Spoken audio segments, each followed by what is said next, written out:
Today's consciousness, today's consciousness, today's consciousness. What happened and how can we change it? From the pristine position that we held in today's consciousness, here's a new show just for you every Tuesday called Today's Consciousness. Be there and enjoy all the great special guest stars that will be passing through on a new show called Today's Consciousness. Today's Consciousness. Today's Consciousness. Are you ready to address all the things that are going on? And how can we heal today's consciousness? Today's consciousness. Today's consciousness. Right here on KSP TV. Today's consciousness. What happened and how can we change it?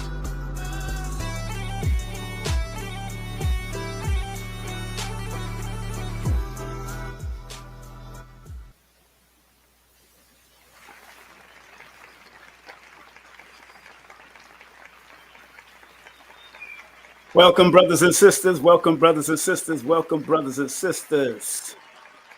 Welcome, brothers and sisters, to another episode of Today's Consciousness in the Conscious Community. And yes, we have a special guest coming up at 8 o'clock. We will have a special guest coming up live and direct at 8 o'clock. You don't want to miss this great brother that's coming on. And his name is Doggie Diamonds, No Filter. Will be in the building at 8 o'clock. You don't want to miss this. You don't want to miss this at all. Just want to remind everybody, please like, subscribe, and share. This is going to be interesting because y'all know Doggie Diamonds ain't got no filter. No filter. That's one thing I love about the brother. He says what he means what he says, and he don't pull no punches. That's one thing I love about him. And there's another brother that's born the same day, and I'll speak about that. That does the same thing. Don't pull no. Him and brother born the same day, born in two different cities, but both of them don't pull no punches. And I love that they don't do that, whether it's with me or anybody else. Whether it's what I do or what I don't do, you know what I'm saying? And these two brothers, but this brother that I'm about to have on is going to be very extraordinary information we're going to drop. Remember, make sure you follow him and share some Cash App love with him. Of course, his Instagram is Doggie Diamonds. His YouTube channel is Doggie Diamonds TV.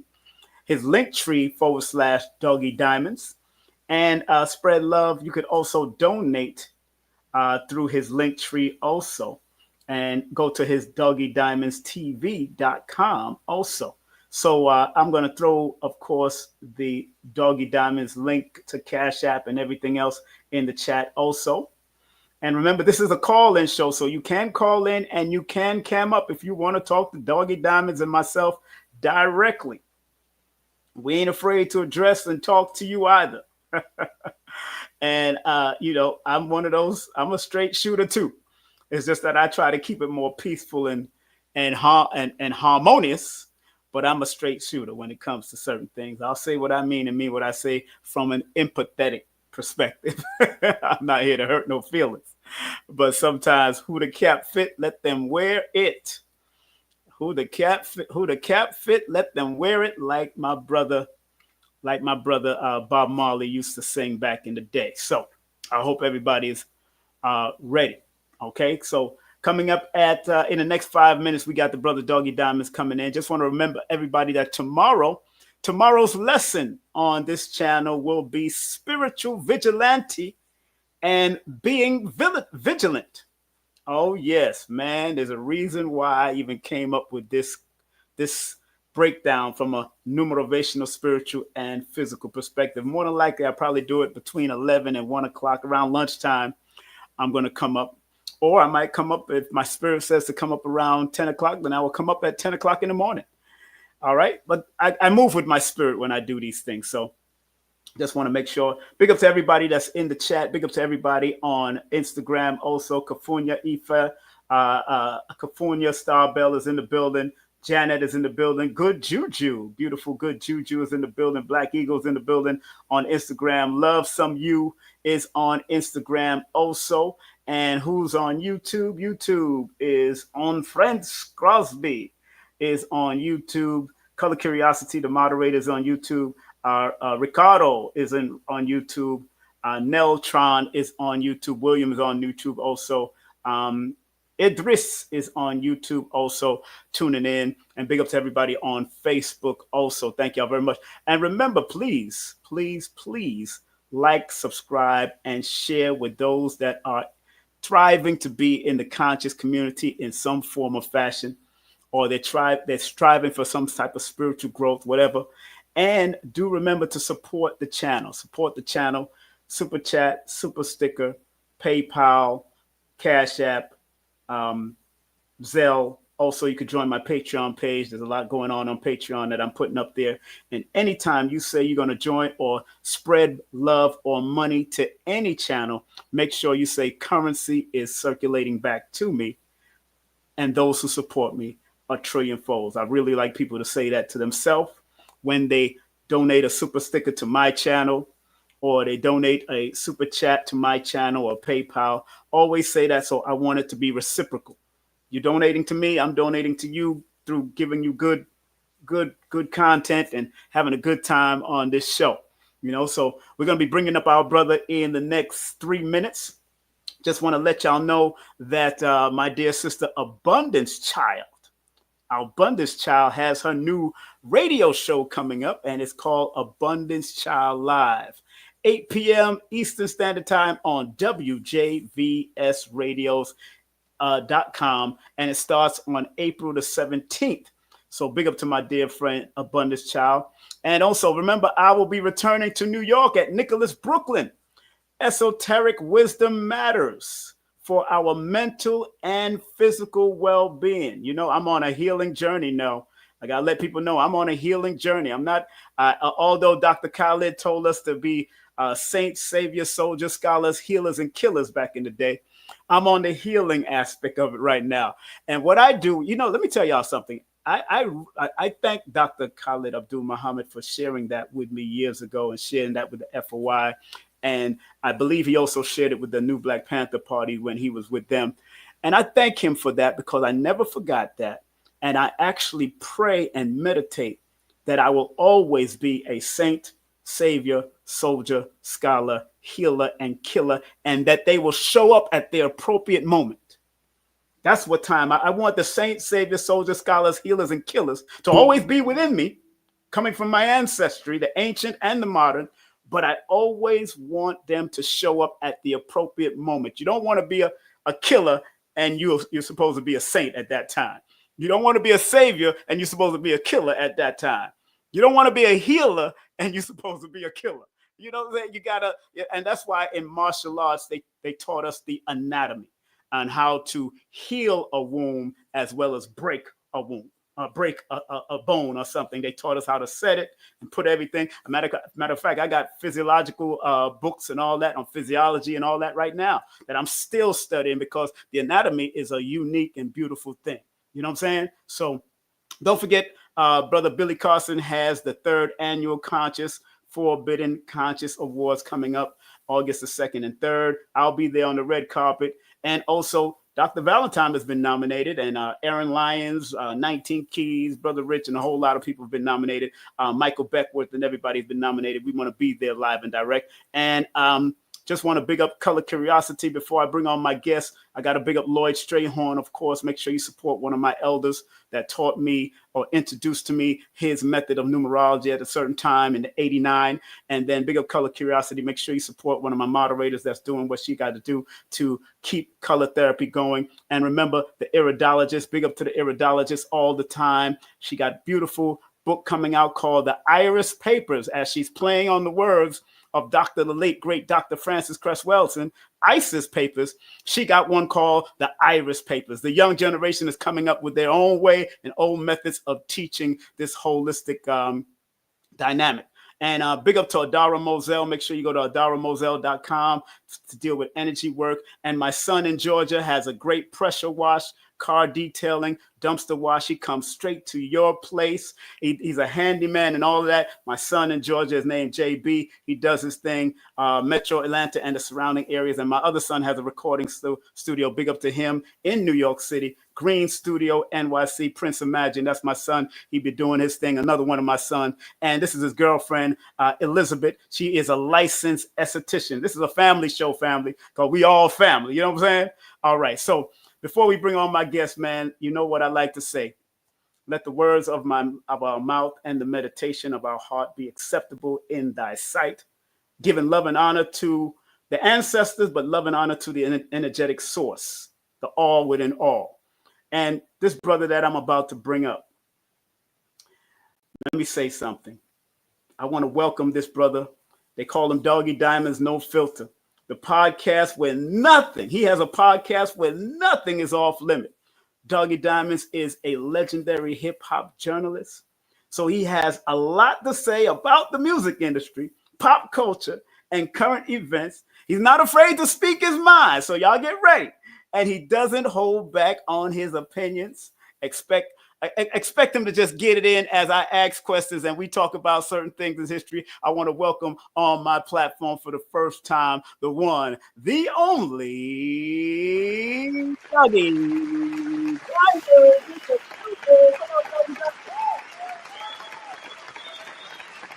I can't hear your mic. I can't hear you.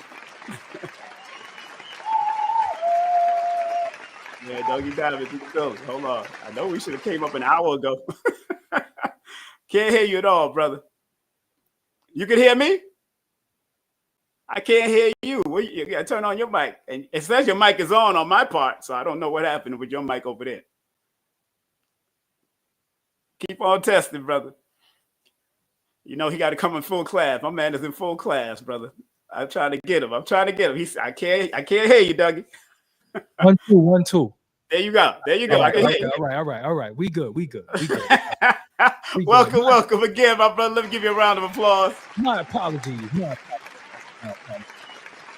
It happens. It happens, brother. This is what we call technology. Yes. We don't control technology. Sometimes technology controls us, unfortunately. Exactly. Well, welcome to my platform for the first time. I've been on yours, I think, once or twice before. So yeah, you got to come back and actually sit. We got to talk about this numerology thing that you like, because I don't like that astrology stuff. I know you don't like astrology, and I don't do astrology, so that's good. So I work with the numbers all the time. Yeah. And first of all, welcome to my 5th episode of a show that I started. Phil Valentine was the first one that came on my show, because he was one of the godfathers of the underground consciousness back in the day. And and my show is called Today's Consciousness in the Conscious Community. What happened and how can we change it and heal it? Now, this is audience participation. If they want to call in and all that good stuff, we can do that. And you could also cam up if you want. I put it in the link if you want to cam up. But let me talk to Doggy first. And by the bottom of the hour, around the 30s, we could talk in 30s or 40s. Man, I'm editing as we talk, because I feel mad that I'm so small. I'm like, hold on, man. There we go. I like myself a little bit larger. Like, what are you doing? You're the professional. You got that nice. You got that nice background and everything. Yeah, is that better? Like, I can bring you up, but yeah, that's good. That's cool. You did all you had to do. That was my end. Let me fix myself, like, because I gotta. Yeah, we gotta do better than this. There we go. We starting to look better already. Look at this. This is Doggie Diamonds. Yeah, live while we here. Yeah. Right. I feel better. I feel better now. There we go. Everybody's greeting you in the chat, man. Everybody's greeting you. We on Instagram. We on Facebook. We what's up? They showing you love, man. They showing you love. Yeah. And people on Instagram. Big up to my Instagram followers up there, tuning in too, man. And Facebook. Doggie Diamonds, again, today's consciousness in the conscious community. Let's go back into your life, because from I heard you say on your channel that you went to PS11. I went to PS11 back in my I went to PS11 when Mr. Sandell was there, and I was gonna send you a picture of me and Sandell and all Deneen and all these people from the co-ops and the Atlantic terminals. We all going to PS11 back in the day. That might be a little before my time, or you might have been a few grades ahead of me. Yeah, when I was there, Mr. Lerner was the president. I know. Well, Mr. Lerner wasn't the principal then; he was a teacher. See, when I was there, Mr. Lerner was the principal. Yeah. I'm 58, so you know what it is. Yeah, you got me. You got me. You got. Were you there when Notorious B.I.G. was there? No, he's older than me too. Oh, get out of here! I'm younger than Ted. I'm younger than Ted. Oh, you younger than? Oh man, I'm always thinking. I'm the baby cousin. Yeah. Okay, big up to Tad. I texted him earlier. I know he's coming out to Georgia. He told me he's coming out to Georgia. Big up to Tad. Mm-hmm. You know, let's go back into time, man, because you wasn't always into this. You was into hip hop and you was into music, but y'all was the Raiders. Y'all was doing y'all thing back in the day, you know. And but a lot of people don't know that even the quote unquote gang culture in the streets, they had some consciousness also. Right. And that's what I knew because I was the man that threw parties for a lot of these guys back in the day when I was at the clubs, at Temptations and different other clubs for the 90s and all these clubs. And 243 down on thing. We used to throw parties over there at 243 where they had the strip club back in the day. What's going on Flatbush y'all was at? That was like a dojo. We had the dojo. We was at 53. That was the dojo. When Worlds Collide, we threw parties when there. Worlds Collide. I could never get in there. There used to be parties in there. I could never get in Worlds Collide. We threw parties. I threw shows there. We had Mandingo through parties. My man Dante Nero. We all threw parties all throughout Flatbush, all up and down Flatbush. We threw parties, man. And Atlantic Terminals. Did you live in Atlantic Terminals with us? I've stayed there twice, but I grew up there because my family was from 11L. You know, JC, that's my uncle. Of course. That's my uncle. Yeah, that's my biological, my mother's brother. So Pabs was there, the twins. I know all of them. That's 19K. Exactly. Yeah. Trevor was there, you know, everybody. Trevor's 23. Trevor's on the 23rd floor. And big up to the Stone family, Regina and Ricky Stone. That's 7H. Exactly. You remember all that. 7J. And Steve and all them other. I know the family. We grew up there. About the conscious community back then, even in that culture when the brothers was on the street doing their thing, what brought you to the knowledge of self early? Because I know you changed your whole diet, and that was also what was that all about for you, Doggie Diamonds, in your change? Go ahead. Well, I had a friend who passed away who got killed in 1993. His name was Njuzi.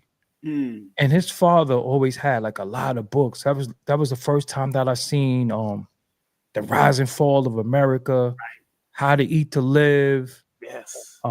Message to the Black Man, and the autobiography of Malcolm X. His father had a lot of books.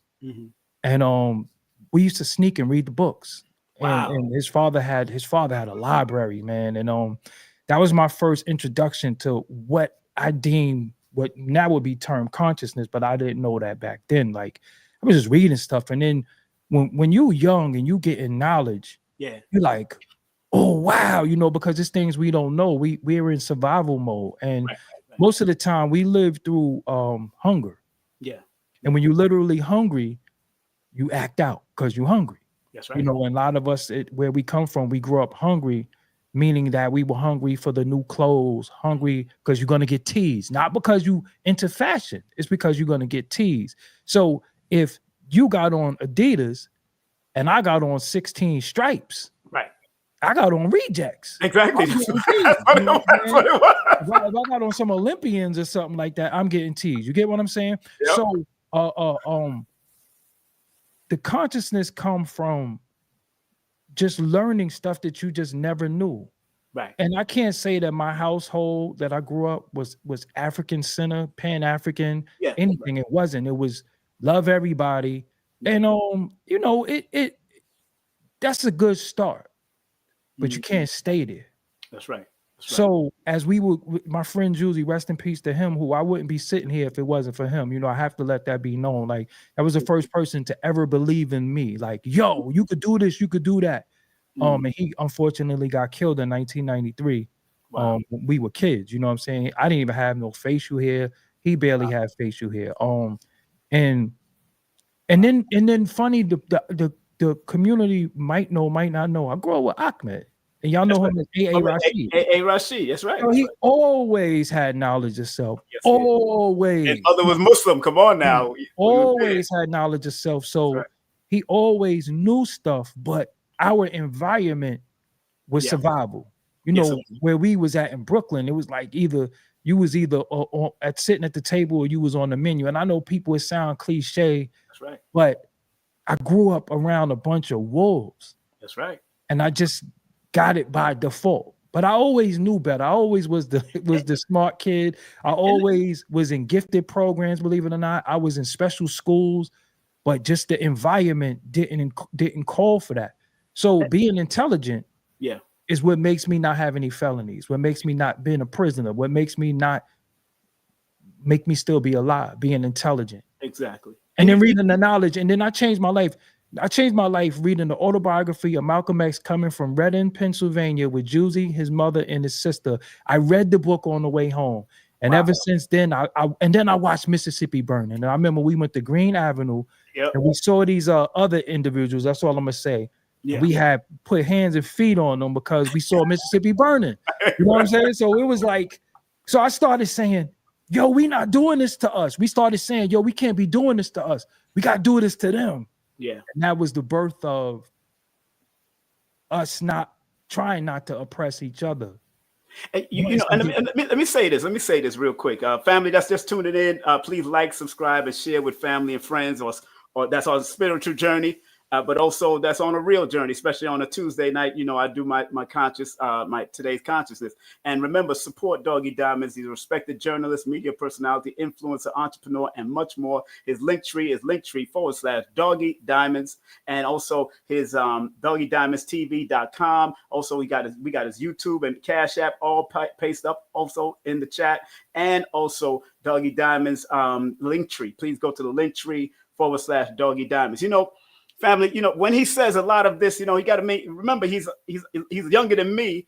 And I was growing up in that area when we were starting to do the mixing a lot. Me and the twins, Understanding, and all of us in the building, Damatello. They used to call him Damatello back in the day. We used to do the mixing and cutting up and all that. So we was there in the 70s when hip hop was coming in. Yeah, I wasn't even outside. They was trying to punk us up. They was trying to punk Atlantic Terminals because we was right there in the midst of Clinton Hills, Fort Greene, Farragut, Parks, Crown Heights. We was in the midst of everything right there. And what he's saying is so true because the younger people became more hot-headed and more rebellious than we were.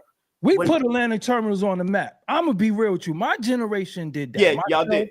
My cousin, Trife and up, Bam, Trub, right? Mark, his brother Half, who got killed. It was us that really, really made Atlantic Terminals like, this the terminals. You know what I'm saying? And you couldn't come in there after a while. We wasn't letting nobody in. Well, but before you was Vincent Fonseca. They were the co-op though. Remember, we was the co-op, but we was together. The white building, the city building. Yeah, the city building. Yeah, but we worked together. When people came in, we came together for certain fights. And yeah, city building with Pabs and all the crew, the twins and Big Ma and Little Ma, all of them people, man. So I remember this. That's the Rim family. That's the Rim family. Yeah, the Rim family. Apartment 3. I think they was on the 3rd floor. Hey, you remember apartments and other. Simon? I never smoked in my life. What? I never smoked ever in my life. I started smoking in those buildings. I started smoking. I never even tried it. So my memory sometimes it kind of fools people because I could remember every detail, and that's my gift and my curse. I could remember everything, but even my trauma, I remember that too. Right. And I can't forget certain things that I need to forget. But I remember I don't know. I just got a memory. I could just. I don't know. I tell you, man, your memory is that because I'm saying that's where I started. I gave away weed in the Atlantic Terminals and the co-op in the city building. I used to give it away because my cousins used to import it from Jamaica, and I used to steal it from them. Right. Big up to Crystal Bivens and the whole crew, Sylvester. them woman people. Crystal brother. Who's her brother again? Sylvester and Fitzgerald. Kid. Right. They're my people. Big up to the car people that used to live across the street.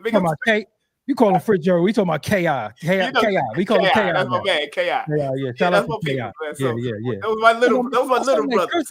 Crystal, ain't that K.I.? Think that K.I. sister? Yeah, That's K.I. sister. They just had different fathers. That's all. They Right. had Yeah. different But fathers. that's the homie K.I. Big up Miss Watson all the time. I call her for a birthday. I call her, check on her all the time, make sure she's all right. Big up to Chris Forbes also, and Al. But going back to that kind of consciousness, you also got into this hip hop thing, and you became a legend in it, especially from Forbes TV. Doing what you did with Forbes TV. And I remember you coming up and doing because I was working with people like Ralph McDaniels. I was on radio doing reggae and hip hop and all different types of things. Because I was working with different newspapers. I was writing for Class Magazine, and I was doing all that. So I watched what you was doing, although I didn't know that was you. Because remember, you was a bigger dude. Yeah. You was a bigger dude. Yeah. I was.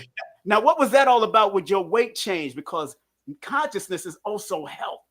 Right. And you said you had to change your health. And how was that? What kind of regiment you had to go through to mentally as well as physically to do that for yourself, my brother? It's actually the regimen that I'm back on right now.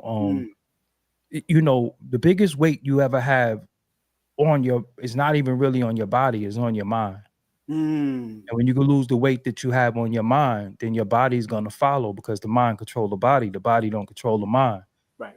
But we let the body and the cravings and the wants and the trauma and the sadness and the happiness cause us to eat and overeat sometimes. So once I went to therapy, which I did go to therapy, and my therapist told me, you don't control nothing. And it kind of pissed me off, because I like to micromanage everything. And then she told me, you don't control nothing. You just control your reaction to things. And I like to micromanage, and I think I could, we get so big into manifestations, but we got to realize you can manifest it, but as it comes, you got to react to it. Right. And if you have a negative reaction to it, it could cause you to overeat. It could cause you to fight. It could cause you to be hypersexual. It could cause you to be violent. It could cause you to hurt yourself. So one day I got up and I looked in the mirror, and I literally looked at the mirror and said, who the fuck is this? And I said that to myself because I wasn't able to look. I didn't look at myself. I looked in myself, and I was like, who is this? Right. And I didn't recognize me. It was just such a bad time in my life that I didn't recognize who I was. I just was trying to find myself. And I said, yo, you know what? One thing you never try to do was take control of your diet and lose weight. And how did you get like this? And I remember I had 3 boxes of Girl Scout cookies. Shout out to Leah Shea from the Atlantic Terminal. He gave me 3 boxes of Girl Scout cookies, and I had 2 pints of Ben and Jerry. And I was 295 pounds. And I ate the Ben and Jerry's, and I ate the cookies, and I was 300. Wow. And I said, that's the last time I'm going to eat this for a long time. And then it was just walking up and down Atlantic Terminal steps from the lobby to the roof. From the lobby to the roof. I was doing it 8 times every day. You did 31 floors? Yeah, every day, 4 to 8 times. But hold on, fam, let me describe Atlantic Terminal, because I used to go on that roof all the time. Me, a few other people from Atlantic Terminal, city building and all that. That's 31 floors. Anybody that's ever went on Atlantic Avenue and Carlton Avenue in Brooklyn, if you went to the Barclays Center right now, this building that has 31 floors with a brown and beige building, that's what he's talking about. It's on my channel. I documented it on my channel. It's like one of my early videos. Like one of my early videos. And just from there, I was just trying to change because I was a negative thinker in the sense of, I was traumatized. I lost I lose a lot of people in life from death. Yeah. A lot of people die around me. So big up to Sister Keisha, she in the building. To a certain extent, I learned that me and Tad had a conversation that I have survivor's remorse. So like when your best friend get killed when you're 16 years old, your mother died when you 2, your father died when you 35. Wow. 2021, my older brother died, my older sister died, Tad mother passed away, which is my aunt that raised me. When you're surrounded by that, how do you cope? You have to have an outlet, and I didn't have an outlet. I didn't know what my outlet was. My outlet was food. Right. Food is fun. Ain't nothing like a good plate. you know, and I know how to cook. So my outlet was food. So I had to try to find a way to make my outlet not food. And also I like to punch people in the face who act stupid too. You know what I'm saying? No, for real. So I had to find a way to not do that, and then also be more constructive. And then that's when I really got into, hold on, your name is not Forbes DVD. Right. Your name is Doggie Diamonds. Brand yourself, brand what you're doing, and reclaim your identity. So part of my identity was changing the way I look, creating my brand, my name, my logo, everything. And that started in 2015. So that's what it was. And then I always was talking about, you know, I always was ready to fight, but how long could I fight? I'm 300. So if you run around a little while, I might be. So I was like, nah, I got to get myself in shape for the long haul of, you know, different things. And then I'm a warrior, and I can't be a burden to my family because I can't run up a flight of steps. You know, if it's, I make scenarios up in my head. Like I say, you know, damn, what if it's a fire and I got to get my family out the building and I can't because I'm overweight, you know, or what if this cost me your life if you can't run a mile in this? So I make up scenario, I make up challenges. So I would do stuff like go to Harlem, eat at Jacob's, and walk home. Walk back. Walk all the way to Brooklyn from Harlem. Yo, that's funny. You say that. I used to walk from the Bronx to Brooklyn. Right. So I know what you, especially because I remember. And for me, from Harlem, you got to go around Central Park. Because where Jacobs is at, and it took me like 9 hours one day to walk. And I didn't stop, didn't even drink nothing, just walk. But that's how I used to ride my bike to Seagate every day. You know, Seagate is like about 24 miles from Atlantic Terminal. So I used to just, I just was just on something different, but it was a challenge. And it's funny how when I first started doing it, people were laughing like, fat nigga on a bike. And I'm like, okay, you know, because, you know, I know how to block people out. I haven't been doing a good job lately at it, but I really know how to get focused and block people out. So with the weight thing, again, once I was able to get into this supreme mind that I know I got, that was it. Like nothing could stop me. And then everybody say, oh, what you do? Listen, if I tell you, you wouldn't even, I don't even think you got the strength to do what I was doing. Doggy, before you let me applaud you for that. Applaud you for that. Warriors like you, health warriors like you that did it on their own and said to themselves, because I've known a lot of people that have died of heart attacks and all that stuff, being overweight, even, you know, back in my day, and high blood pressure and diabetes and all kinds of stuff. So I got to commend you for even recognizing that. And if nobody has commended you, I know your family, people like Tad definitely does that. Big up to Sister Keisha in the building and everybody is Tad. Big up, you know, I know brothers like him because he's real deal brothers. You know, I know he's a real deal. Me and him has been in some situations. So, you know, I know that people like him is the first person I call when I need, you know, certain things, because a certain cloth. Because me and him been surrounded by police before. Right. It's a certain cloth that we come from. And you know, and hopefully we get to delve into that tonight, because it is a lot of mess that needs to be cleaned up in what we surrounded with, what we've been introduced to, and what has been normalized. And exactly, it comes a particular time if we really care about it, because everybody want to act like they care about the youth and the people, this, that, and the third. But what are we showing them? What are we teaching them? What are we giving them? Right. And you know, and let me say this, you know, let's go there, because, you know, I've been in this consciousnness since I was 14, because even while I was moving from the terminals around those areas there, my mother took us from there because she moved us as she divorced my father from when we was in Crown Heights, and we moved into the terminals when they just built that building back in the day. And I grew up with those people, and then I moved to Flatbush, but I was still coming back to visit the neighborhood, the block O's and the block parties that they had and everything. But you know, getting into the 5%, and you being in hip hop, you've seen a lot of the 5% stuff and a lot of the gangster stuff. What was some of the changes that you noticed, that you recognize even before time, because you're very intuitive, you pick up on things.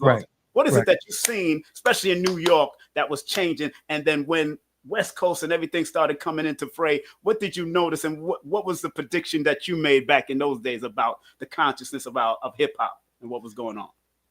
I didn't understand how we started respecting people because they had money. Because if you had money, if you was a sucker with money. That's right. You know, you didn't listen to no suckers. That's right. You didn't take orders from suckers. And who was a sucker? A sucker is a person who do sucker stuff. Yes, sir. That's right. So if it's all about this, that, and the third, and the biggest problem that happened with hip hop was the drug dealer. Yes. When the drug dealer thought he was a CEO and he started treating music like a drug flip, right, that was a problem, because now it didn't matter about talent. It was about what you could pay for. Right. But then if you don't pay for it, here we go with the strong arm tactics, the goon tactics, all of that started coming in. So it wasn't about the talent no more. And then the suckers was paying their way into it too, because they had the money. Yeah.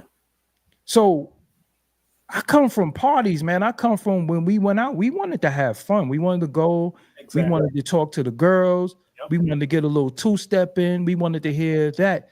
And then it just didn't become that. It became about how much bottles you could buy and what jewelry you had on. And then it became more about focusing on the men. Yes. How you were fronting on the men, how you were looking in the eyes of other men. I don't come from that. That's right. I come from the tunnel, the mule, home base. I come from where you had to be tough to be in these places. That's right. The Ark. You know, I remember the Ark. Like, that's my people's, man. The Ark, man. Big up to the manager, the former manager of the tunnel, Ray. My people's, man. Right. I remember, Beast being security back then. I just called and talked to Beast the other day. Yeah, that's what I'm saying. Like, and mind you, I was little. I wasn't even supposed to be in these places. Exactly. I was not supposed to be in these places, but being that I was in a hip hop group, I had access to a lot of these places. And I remember just going to have fun. And then it became about not having fun no more. It became about how I could front on this guy or look better than this guy and all that. And I was like, nah, this is getting a little weird. Yeah. So when they removed the consciousness from hip hop, that's when all the BS started as well, because it was a particular point where you had different genres of hip hop. You had your hip house. You had the little reggae twins in hip hop. Yeah, that's right. You had your dance hip hop. Yep. And then you had your stone cold hip hop, just rapping, party hip hop, and then you had the consciousness. That's right. And when they removed the consciousness from it, it wasn't cool to be intelligent no more. Now it was about how dumb you are, how much money you getting, and who you was oppressing. So I saw all of that. Right. It was just kind of like, okay, where do I fit into this? Because one thing about me, I never will play stupid. That's right. That's one of my biggest problems now. I don't play stupid. See, it's cool for people to play stupid, jump around, dance the jig, do all this stuff and clown. And I will never do that. I will never do that, because that's just not who I am. And it's, believe it or not, it's rewarding to do that. Yes. So when I sing hip hop, I really was just about, I was really about the skill, the talent, and having fun. And once they removed a lot of that, I knew we was gonna be where we was at today. That's right. And Doggy, I really appreciate your authenticity as someone who's younger than me, but also coming from my neighborhood, because the elders around there, the ones that we took care of, especially in our generation, because we would never disrespect them back in my day. We, up to this day, I still ask Miss Chris about his moms. I'll ask the Stone about their moms. I ask Trevor Douglas about his moms, or people that I knew. And Miss Lyons, I went to the funeral for Miss Lyons. I was there. She was one of my teachers and my peoples, that when she yelled and bellowed out, we was there. Like, yo, Miss Lyons and Kevin and and all, and all that. Kevin, Kenny, Ronald, Doreen, Kareem. Those are family. Those are family, man. Everybody, yeah. So, you see, I know these people, you know what I'm saying? I'm not fronting. So, now that we've how you've gone through hip hop, and again, I love the authenticity that you offer through your channel, and you and again, let me say something. Let me say condolences to Gemini, the gifted one, because when you Yes. said it, a tear rolled down my eye because I knew him and I used to do studio work back in the day. So, thank you very much. I started calling around and finding out certain things, and but thank you very much for that, Gemini, the gifted one in that neighborhood that used to come through all the time. And Karen and Nicole, they actually said, "Yo, I know him from back in the '80s." You remember Karen and Nicole Miller from back in the day? That might be before my time. Nikki was a rapper because she was hanging with Lauryn Hill and all that back in the day. I forgot what she called her name back in that day. Nikki, what she called herself. I'm gonna interview her too. I gotta get on. But I'm saying what I'm saying is because there was after a couple of years, there was a disconnect of the elders and the youth through music, through socializing like we used to doing back in the day.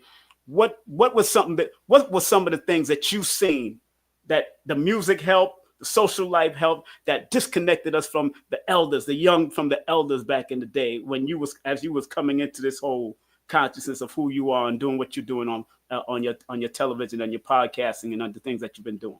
Crack. Woo!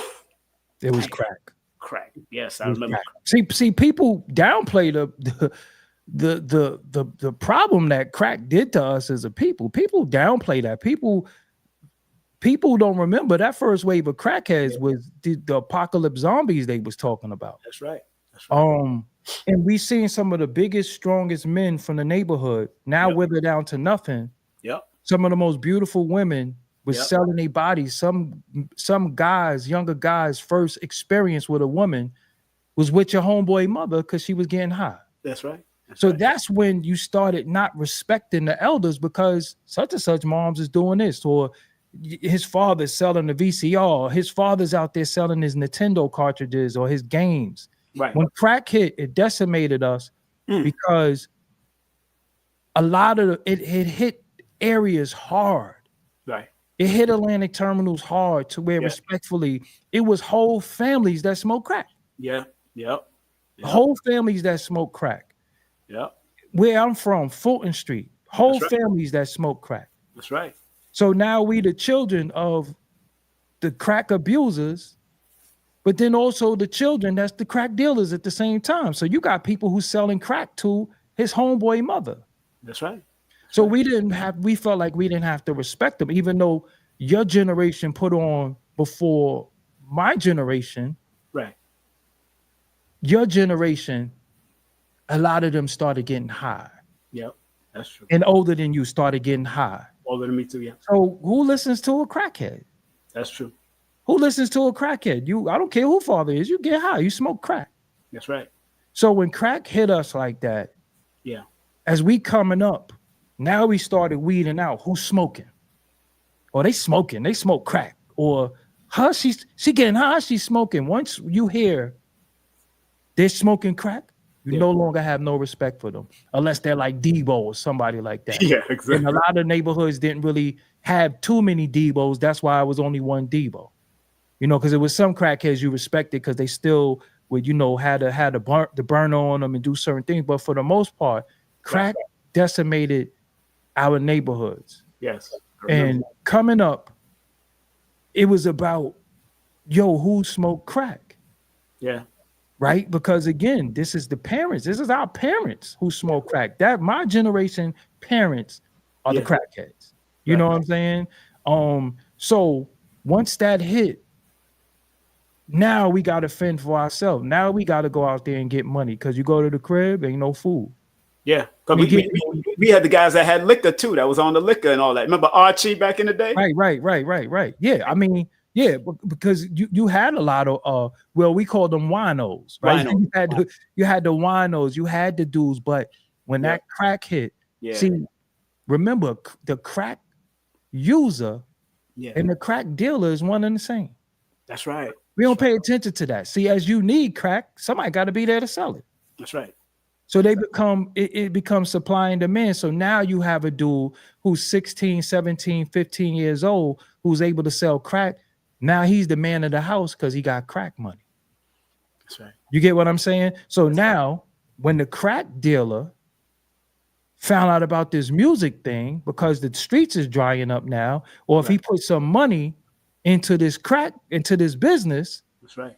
That's when the music industry got tainted. And I did a whole show about that, how when Master P came in and everybody wanted to follow his mantra of flipping drugs and doing all this and that, and everybody thought they could do it, and it caused a really big catastrophe in New York because everybody didn't know the business. Like Simon, you know the music business. You know contracts, you know things that got to get signed for these performances, you know riders, you know different things. It's a language that a lot of crack dealers came into the music industry that didn't know.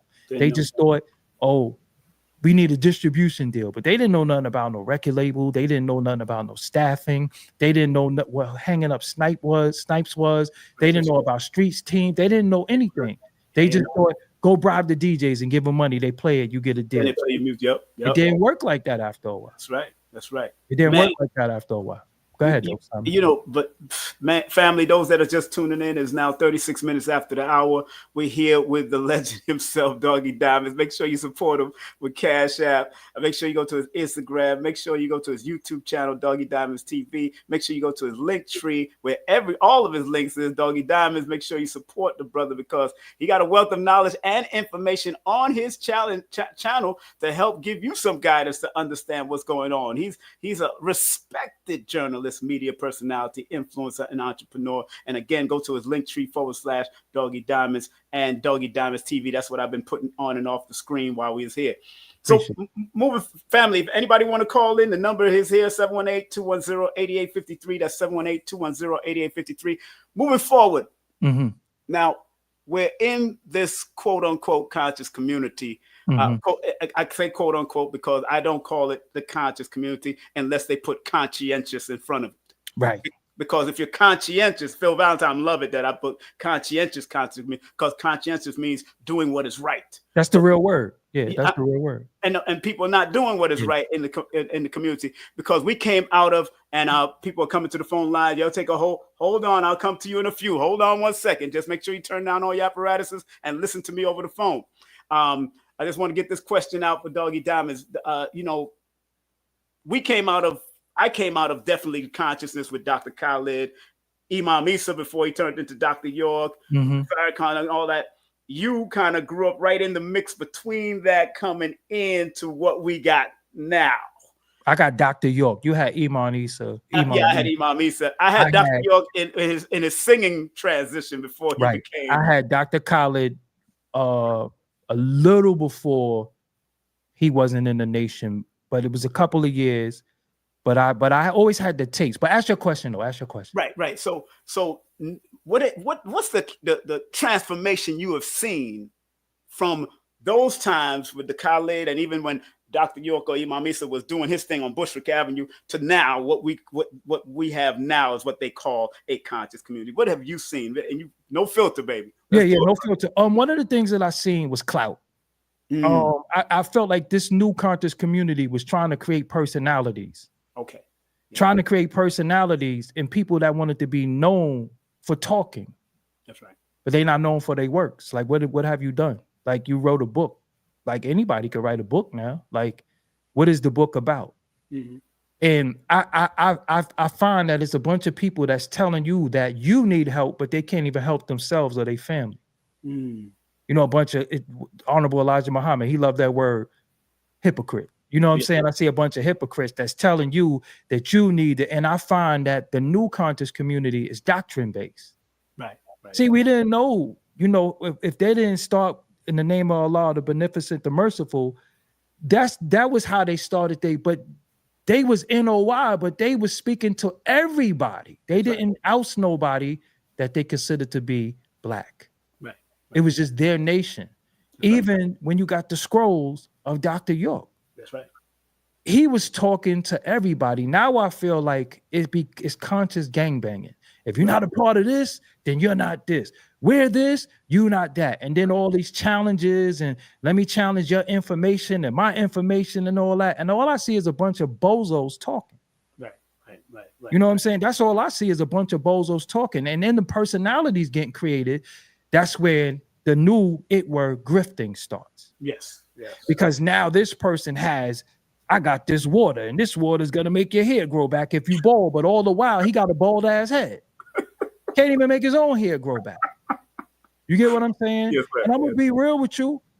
A lot of these dudes I see is just talking to get women. Yes. They don't care about nobody. They just want box. I'm just keep it real. I just see a lot of them talking.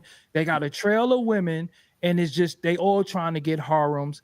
And when Polite did it a certain way, it was alluring to people because people was like, as much as they people say they don't like ratchet stuff and they don't like that, they be in the shade room comments. I see y'all in there.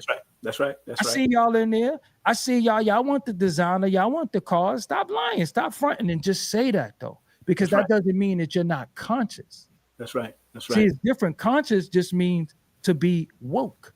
That's right. Right. But they stole woke. Yeah. But we can't even use woke no more. You know what I'm saying? They stole woke. So this is what I see. I just see a bunch of dudes just talking in packs and groups, and some of them soloists.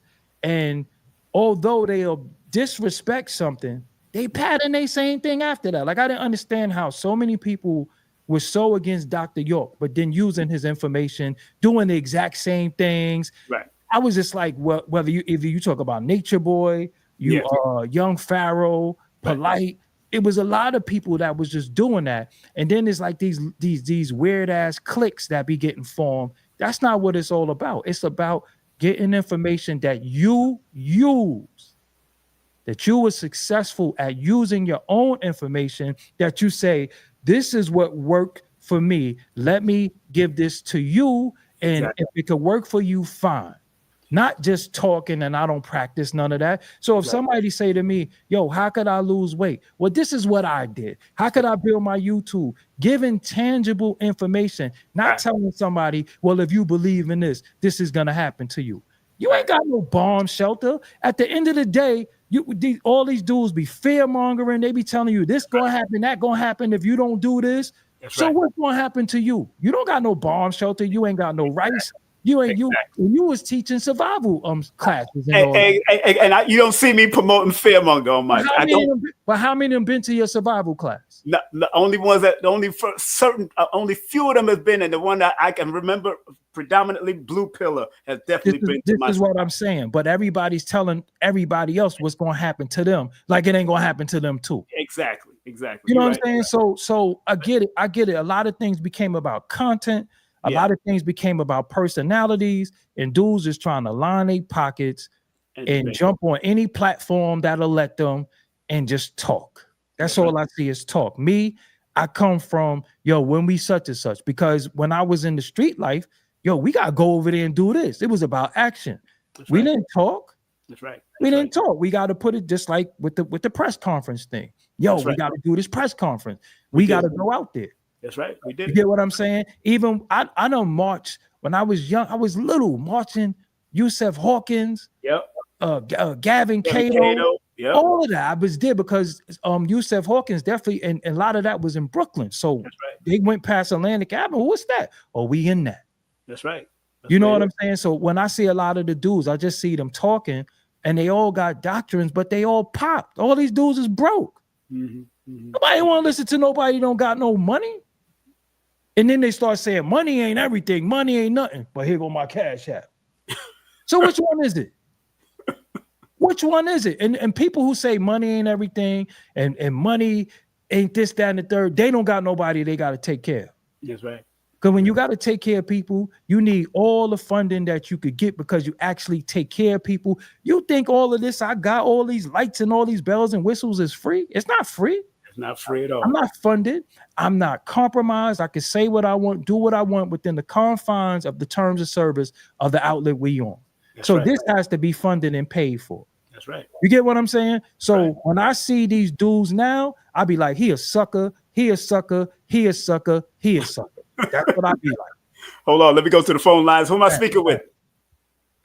Peace. This is Brother Tad. Brother Tad, what's up, big man? Hey, man, I just had to hit y'all up, man, because I'm loving the energy. I'm loving the vibe. It's a family affair. It's a family affair. Got you, got Doggy, got Sister Keisha in the chat. We here. And me and Doggy always had these conversations on a constant basis. We always talk about the fall of the conscious community. Yeah. But I'm going to say this real quick. I'm going to let y'all get back to it, and you take more calls. King Simon, I remember you organized the presentation, the code. Yes, sir. You know what I'm saying? Right. We talked about the code. That's right. Me and Sister Keisha still ran with that. That's right. So many dudes, and Doggy covered so many points. I just want to add the extra layers to it. You know what I'm saying? When we was doing Straight Black Pride, we had a formidable force. Yes, sir. Unfortunately, a lot of egos was involved in it. You know, big pissing contests and things like that. And shout out to our brother Irritated GD. Yeah. You know what I'm saying? I always tell people I left for my own reasons. I don't ever want nobody to think it was something personal. He did something wrong to me. Right. That, you know what I'm saying? Because after Straight Black Pride separated, a lot of lies was told on him.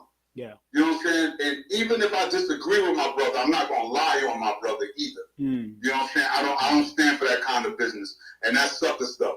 But to Dog's point, a lot of dudes wanted personalities.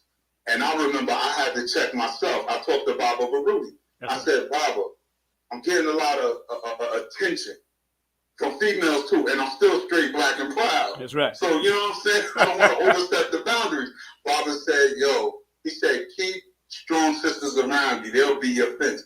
Because negativity comes in all forms. It even comes with a beautiful face and nice locks and round areas. Yep. You know what I'm saying? Right. Unfortunately, Dr. Umar fell victim to it. Yeah. I chose not to. That's right. However, there was real legitimate work that was necessary and needed to be done. And at Straight Black Pride, I know we were doing that. Yeah. Because it's almost like, for right now, what the FBAs are. You know what I'm saying? Right.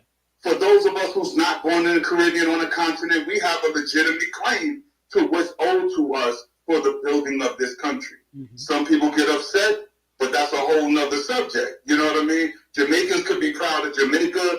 Haitians could be proud of Haitians. Why we can't be proud of where we're from? That's right. And within the conscious community, I seen that become the new divide. And we have to stop finding any little thing to divide us, because the enemy is united on destroying us. That's right. Now, when they get back home, they're going to argue, they're going to fight, they're going to delete each other. They don't care about each other, but they're clear on who their enemy is. Right. We're not. That's right. And we bought into the homogenized idea that everybody can get along. That's right. And everybody can get along to an extent, but when we got particular goals that need to be met, we ain't got time to be playing with nobody. That's right. That's why you gotta be a guest, man. Get up out of here, man. We love you. We love you. You gotta be get your own show. Leave him. It's all right, Tad. It's this thing. Go ahead, Tad. Your cousin getting on you, man. Don't worry about it. I ain't worried about that. But we're gonna talk after this. All right. Yeah, we're gonna talk a million times. No, just tell him I was saying he gotta be a guest. Let's get some other callers. Yeah, I'm gonna get him some other caller. But yeah. This is real important, right? Yeah. Go ahead. Because this work is necessary. Yes, sir. And we do see the fall. That's right. And I feel qualified to speak because my resume qualifies me to speak. Exactly. And I just want our folks to really understand that in this Trump era, however you feel about them, good, bad, or indifferent, understand where home base is, understand what the goal is put in place by Dr. Carr, Dr. Ben, Dr. Khaled, and all the other ancestors. We got to get back into what we're supposed to do. Right. Doggy, I'ma holler at you. All right. And again, shout out to my sister Kate Fighter, sister Keisha in the house. That's right. Y'all all right. stay up. Thank you, brother. Thank you for coming in. All right, that's my man, Doggie Diamonds. I mean, brother Tad in the building. We like evil twins. Like I know y'all. Sometimes he's good and I'm bad. Sometimes he's bad and I'm good. You know, we try not to be bad at the same time because that's true. That's what I love about your family, man. Y'all got a big family of love. I see the pictures and all that. And, you know, and again, I'm glad that he brought that up because now we got the FBA and all that kind of stuff, that big divide happening. But, you know, if people understood the archaeological concept of Americas, all of North America's all the way to the Caribbean is Americas. A lot of people don't even know that history. And then they separated us again because Big Mama over here in Americas, the big Americas, was dealing with Big Mama in the Caribbean also. Right. I mean, we keep on missing, and now we call each other tethers and all that instead of saying, yo, what, you know, and that's disrespectful. I tell people that's disrespectful to me. You know, I know that America had a bigger promotion than the Caribbeans. That's all that was. That's a big promotion. You know what happened, Simon, in that situation in political seats? Yes, please. The people who don't understand because they came here, right? Don't understand what us Black Americans did for here. Exactly. So they hold political seats. So when the terms, when it comes up to reparations, yes, they say, what do they need reparations for? Because it'd be a lot of West Indians in political places and a lot of people from the continent who came here, who are children and descendants of them. They don't understand how things were built. So it wouldn't be somebody like you who knows better. Oh yeah, of course I know. It's somebody who they look and they see the hue and they say, oh, they're Black. Let me ask them. And they say, because first of all, when you say Black, Black automatically means around the world to some people African American, because if you're in Nigeria, they'll say I'm Igbo. They say I'm Yoruba. They don't say I'm Black. They say the name of their tribe and the name of their village or where they're from. Right. When they get here, they get taught you're Black, but then they're like, I'm not Black, I'm Igbo.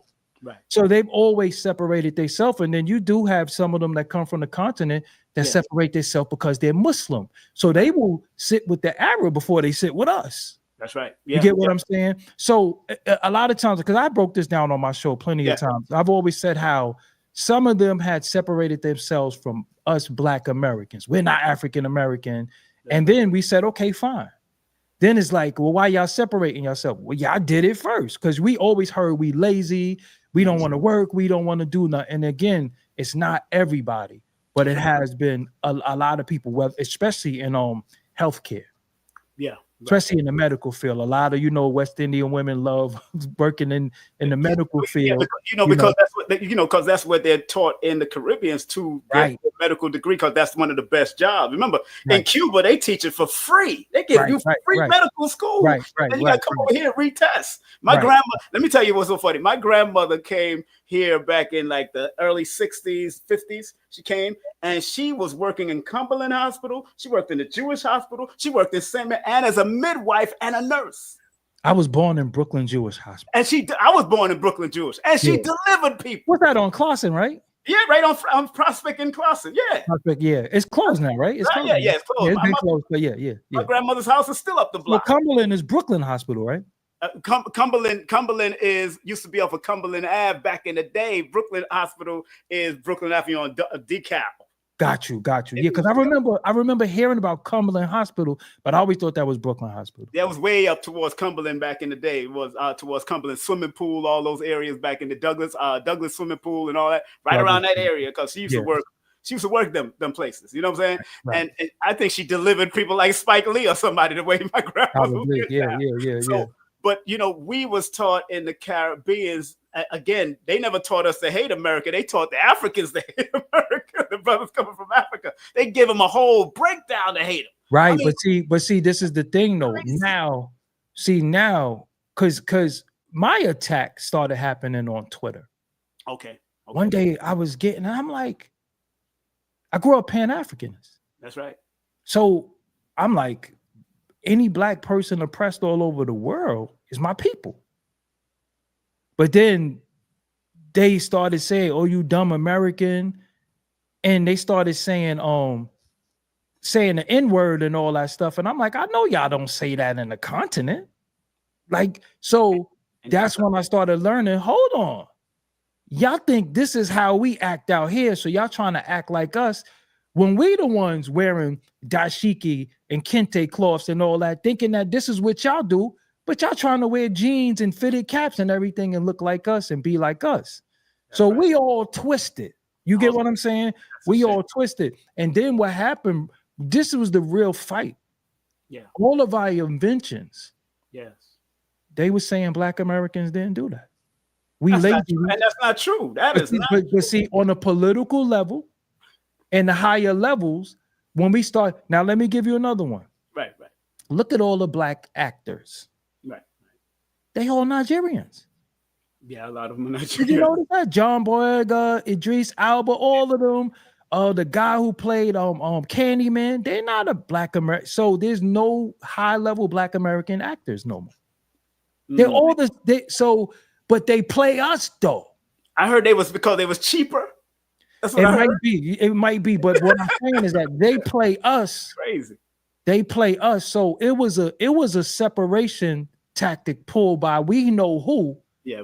We all fell for it as always. We did. So it's like, how do we come out of it now? But we got to come out of it with an understanding, though, because we can't just say, "Yo, it's peace." We got to come out of it with an understanding. So when we say we foundational, yo, my people built this country. Me and Tab one day traced our lineage back to like the 1800s. That's as far as we could go. You know, with our grandmother's great grandfather. Right. You know what I'm saying? And I was watching that program. Yeah. And believe it or not, that's something that's not monetized. YouTube wouldn't monetize that. They said that's not ad friendly. Oh, get out of here! Wow. They did not monetize that show.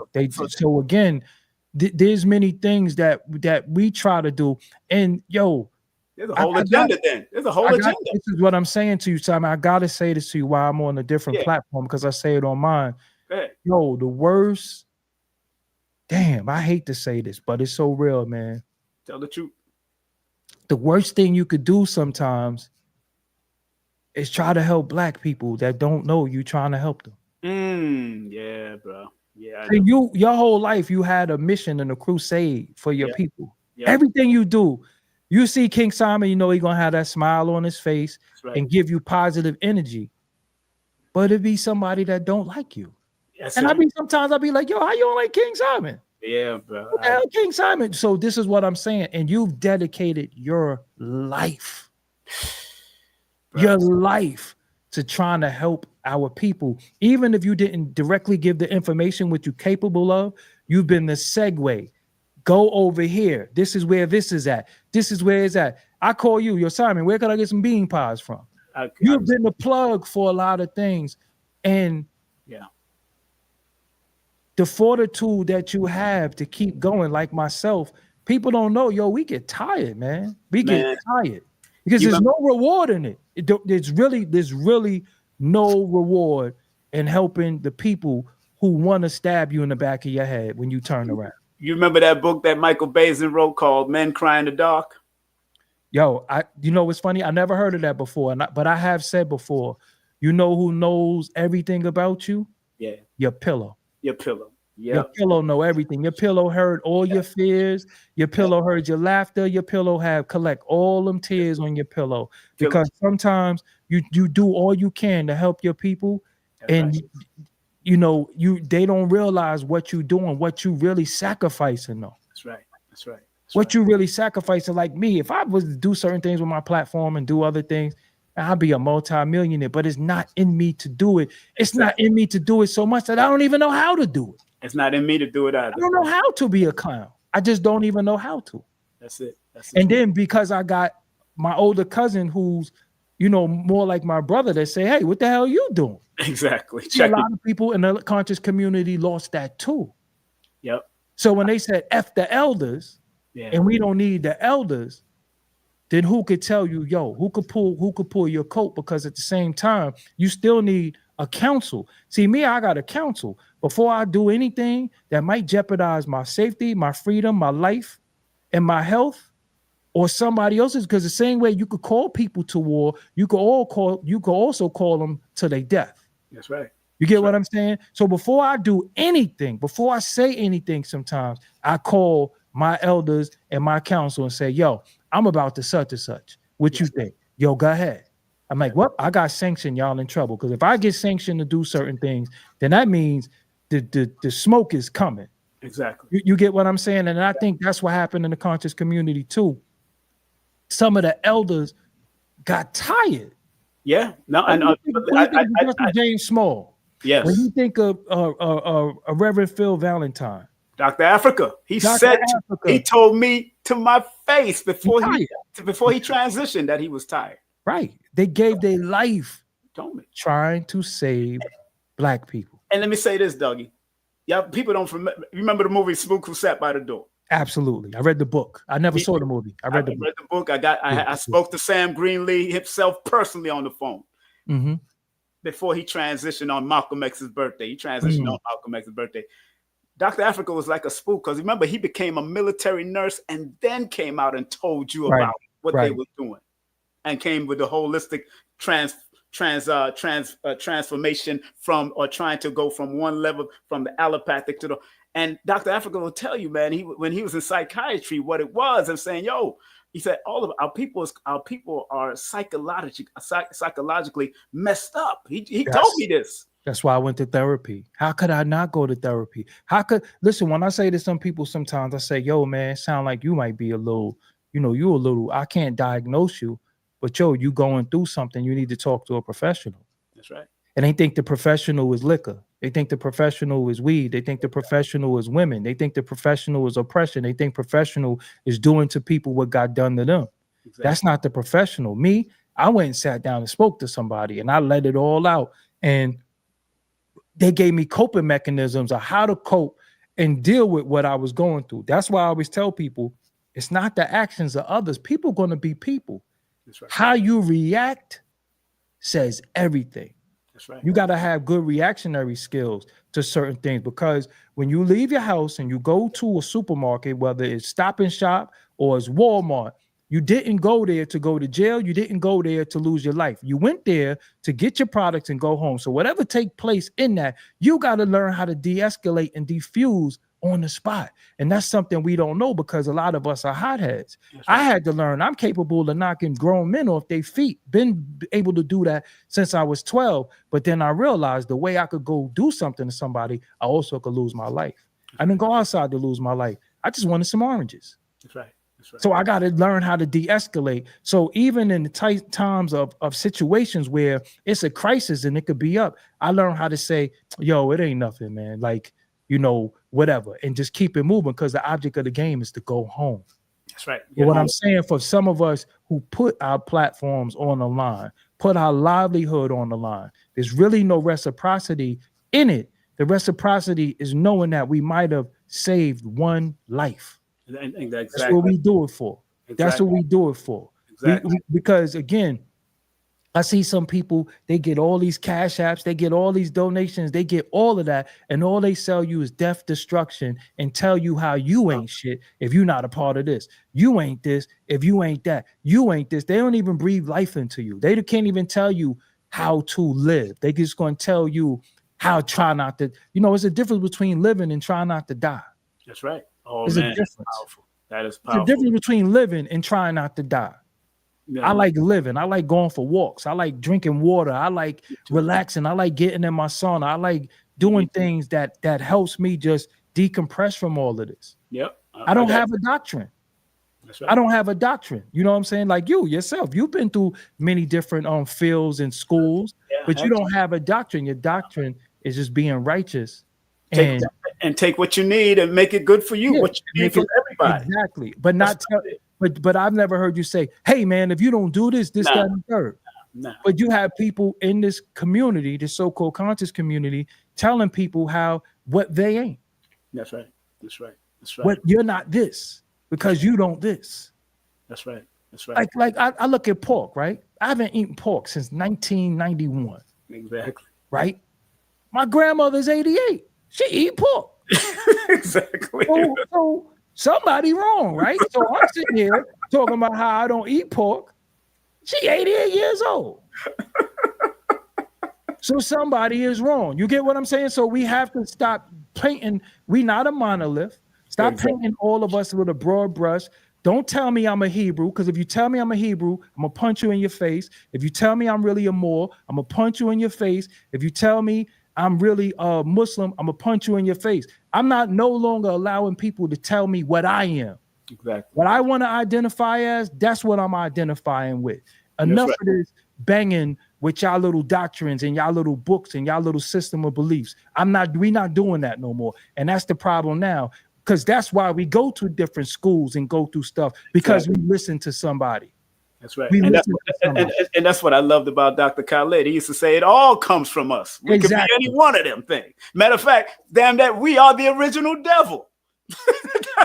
would tell us just like that. We are the original devil makers. But family, anybody who wants to call in or cam up the link, if you want to cam up and come on the link, it's in the chat also. And if you want to call in, if you want to show your face, it's all right. But if you want to cam up, I'm going to have Doggie Diamonds here just for a few more minutes. I don't want to keep him. He's a busy man. His brother be doing his thing. Yeah. I'm glad to be here with you because, again, the sacrifices, man, like King Simon to be out on the street handing out flyers at night, at the morning time, at a club. He always got flyers and conscious flyers. Yeah, this is what I'm saying. He not telling you to come to the Hooter bar. You know what I'm saying? To come, this person going to be there. Bring your money. He tried to do things, but the minimal support, I don't understand it. I've talked to, and I remember like the debating scene and big up to Sarnetta because I'm going to have him on my show too. And the whole debating because it all come out of really what Dr. Khalid used to do. But Dr. Khalid was sought after white folks to go and debate him. Well, Malcolm was one of the first ones doing one it. of the first ones. Malcolm, that was where he was debating on television and all that. And then you had all he was debating white scholars. He didn't debate white scholars, except for I think Bear Rusted tried him one time. Bear Rusted and a few other guys on TV. Yeah. He always smoked all of them though. That was and then Khalid. That's when Pastor Chuck tried to come at him. Right, and that's the only one that he called him out. He called Khalid out. He said, "All right." He said, "Let's do this." But we really wanted to always, especially in the Nation of Islam, dog out and get to those Europeans and knock it out. I remember challenging Tim Wise. Dr. Africa was going to debate him or Phil Valentine. And that's how and Dr. Africa told me, he said, you want me to challenge Tim Wise? I want y'all to design a set. I want you to design my set with Kemetic pyramids behind me. And you put his set would be the cave of Europe. And that's how Dr. Africa said, that's how I want to debate him. Just like that. You know why they don't debate them no more? Because they scared. They seen what's happening. Yep. And when you really, really step out against them, your life changes. Your phone changes. The monitoring of your house changes. Yep. So Dr. Khalid, Malcolm, the minister,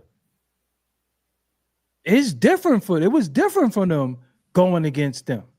And we had the warriors behind us too. Especially back during Malcolm and Elijah Muhammad's time. Mm-hmm. The consciousness of that time, we wasn't arguing with Hebrews on the street. Right. Exactly. Wasn't doing that. And if and I remember back in the day, and let me tell y'all how deep this is.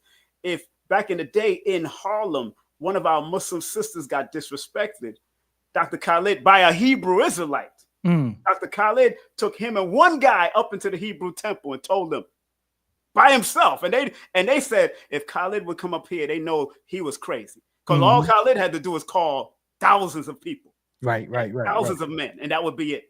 You know what I'm saying? And that's the level of respect to the point that when a sister did get disrespected, brothers used to surround, 10 brothers will surround the person that disrespected the woman, and 2 guys will handle them right in the middle of the circle. That's it. Nobody could see it, nobody could watch. But but that was a particular time where exactly it was missions, it was agendas, it was things that was people was working towards. Now people just working for popularity, clout, recognition, and for what? For what? It's really for nothing. It's really to fudge your numbers. It's really to have a chick in every town that you go in. Really, truthfully. Yeah. You know what I'm saying? And I'm peeping and like I said, I fell back. One of the reasons why I fell back from a lot of dudes, because I realized a lot of dudes wasn't authentic. Yeah, I remember. Right? So when we did the press conference thing, I remember. One of the biggest mistakes I made, that if I could, I don't regret nothing. I didn't really make too many mistakes that I learned lessons. Right. One of the biggest mistakes that I made was getting involved in the Africa Bambaataa thing. I should have just left that alone. I wish I never did that. Yeah. That's one of the biggest mistakes I made, because how it turned out is not what I foresaw. That's right. Yeah, look what she said. The elders used to accountability. Used to get a conscious DP. That's right. That's right. Used to get discipline. And I tell people like that, and people, as much as people have the whole division between Malcolm and Elijah, Malcolm was told not to do a thing, and he went against that. That's what happened. Exactly. Yo, that's what and nobody want to talk about that, because if you was in an African nation or an indigenous nation back in the day and you did something crazy, indigenous American nation back in the day, you did something off with your head back in the day, to tell you the truth. I never said this before. I don't even know if he said it. Dr. Wesley Muhammad told me before. That's the homie. Shout out to Dr. Wesley Muhammad. Yeah, I'm gonna have him on a few. Yeah. When Sinetta was doing the Sinetta TV Awards. Yes, I was there. Did you know the minister was coming? Yes, I heard he was supposed to come. He was going, woo! I heard when he came there, because you know how he rolling anyway. Right, he rolling deep. But the message he had for everybody, it was going to set everybody ass straight, because he wasn't happy. No. And I heard that he was coming to drop that message. And no matter how much dudes front, no matter how much dudes want to run their mouth, y'all work will never, ever, 10 years, 20 years, 30 years, trump with the messenger first, Malcolm, Khalid, and now the minister has been able to do, because most of the consciousness that we have comes out of the NOI. That's right. That's right. That's right. It comes from the NOI, and people just need to stop fronting on that. That's right. That's right. You know what I'm saying? People need to stop fronting on that. And I've never been a registered member, but I've always understood some of the ideologies when I got into consciousness. And I was like, okay, I understand why they do this. I understand why they don't do that. I understand this, that, and the third. But now I see people just like trying to act like they never they didn't do nothing. Like, and this is what social media does, though. This is what you could do. You could get on social media and say, they're this, they're this, they're this, they're that. They ain't this, they ain't this, they ain't that. And you don't have to do nothing. You just got to talk. That's right. And now talking, followings now qualify you. But it was a particular point where you had to be in the street. Yep. Not talking, actually doing. And let me say this. Everybody that's tuning in, listen carefully, because in most organizations there is an above ground reality and there's an underground. Yeah, that's one thing I know personally. But like Dr. Khalid used to say, those who say don't know, and those who know won't say.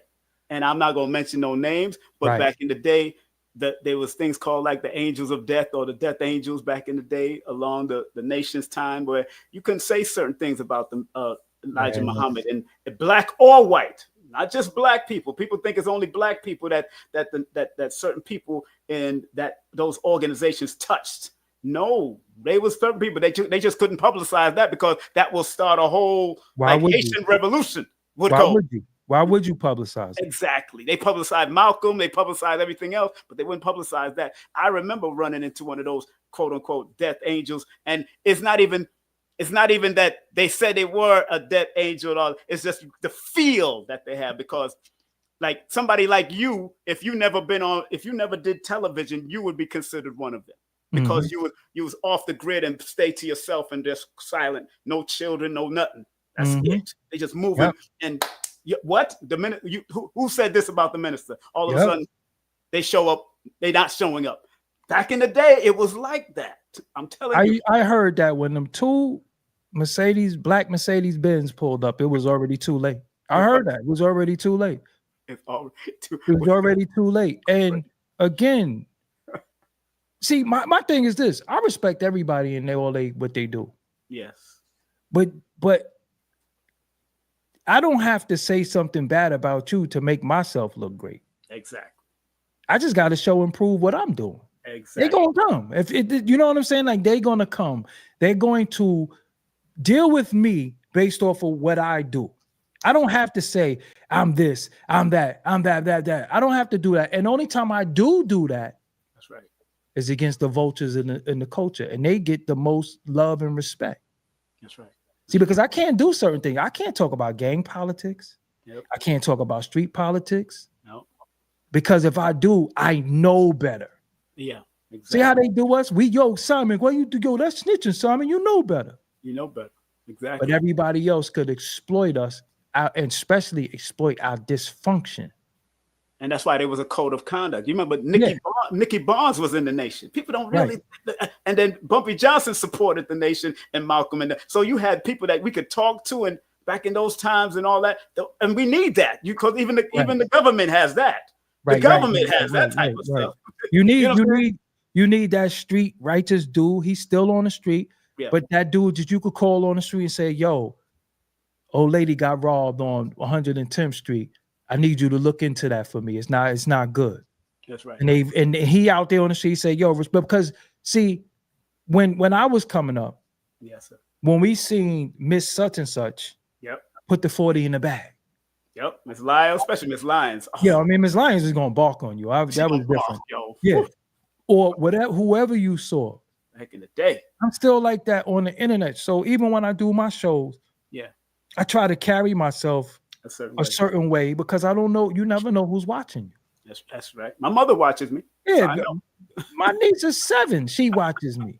Exactly. They don't know uncle for cursing and carrying on and being, acting like an idiot. Exactly. She want to be a little YouTuber. So she's patterning herself after what I do.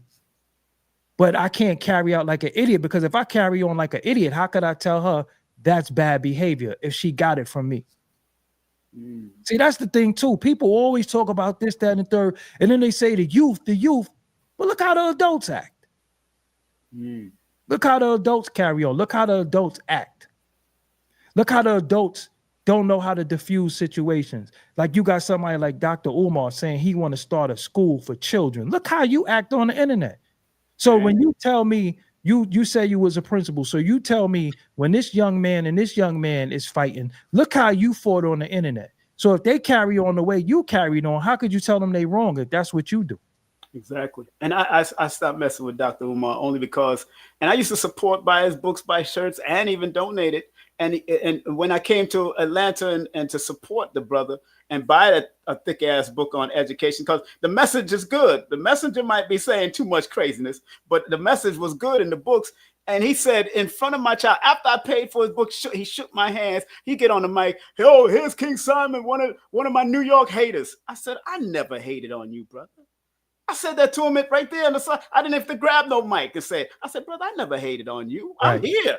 Right. My son, in front of my son, and my son was so starstruck about Doggy. He didn't even hear what the man said on the microphone. But that's ego in trying to be a personality opposed to being for your people. Exactly.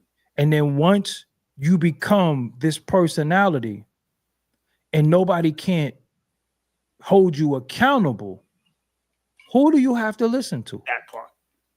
Because as much as we'll sit here today and say stuff, and you could say something tangible that you went through, right? It'll be somebody in the comments saying, no, you're a hater.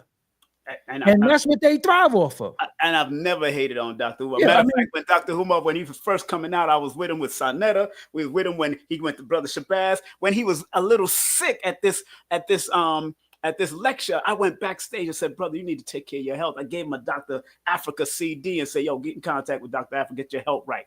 I did that to Dr. Umar. Right. And then he had the nerve to say that in 2020 that I was, and I've told my boy, Professor Griff, he said, man, I won't even tell you what Griff said, but I said, man, I probably would have rib shotted him or something.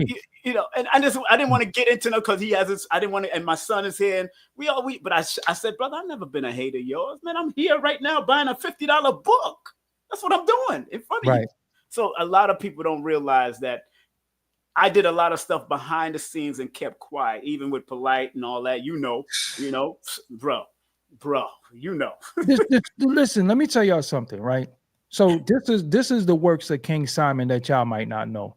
So rest in peace to my brother, Granddaddy IU. Granddaddy IU did a situation with Polite, and basically Polite didn't make due on his promise and ran off with his money.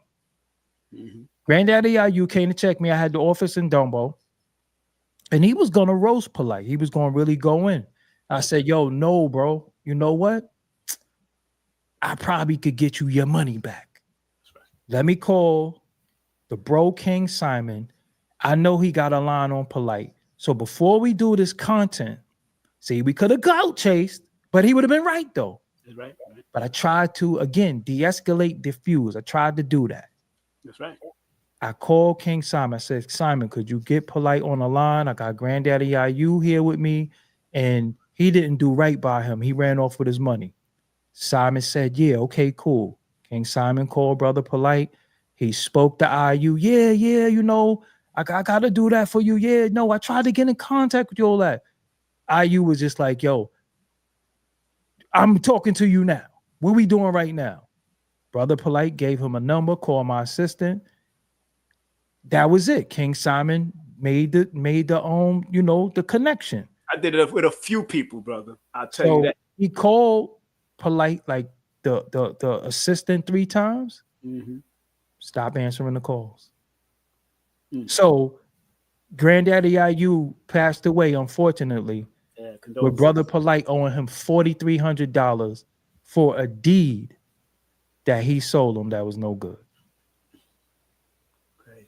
So, you know, but King Simon, again, being the peacemaker, the brother, and that's why I called him.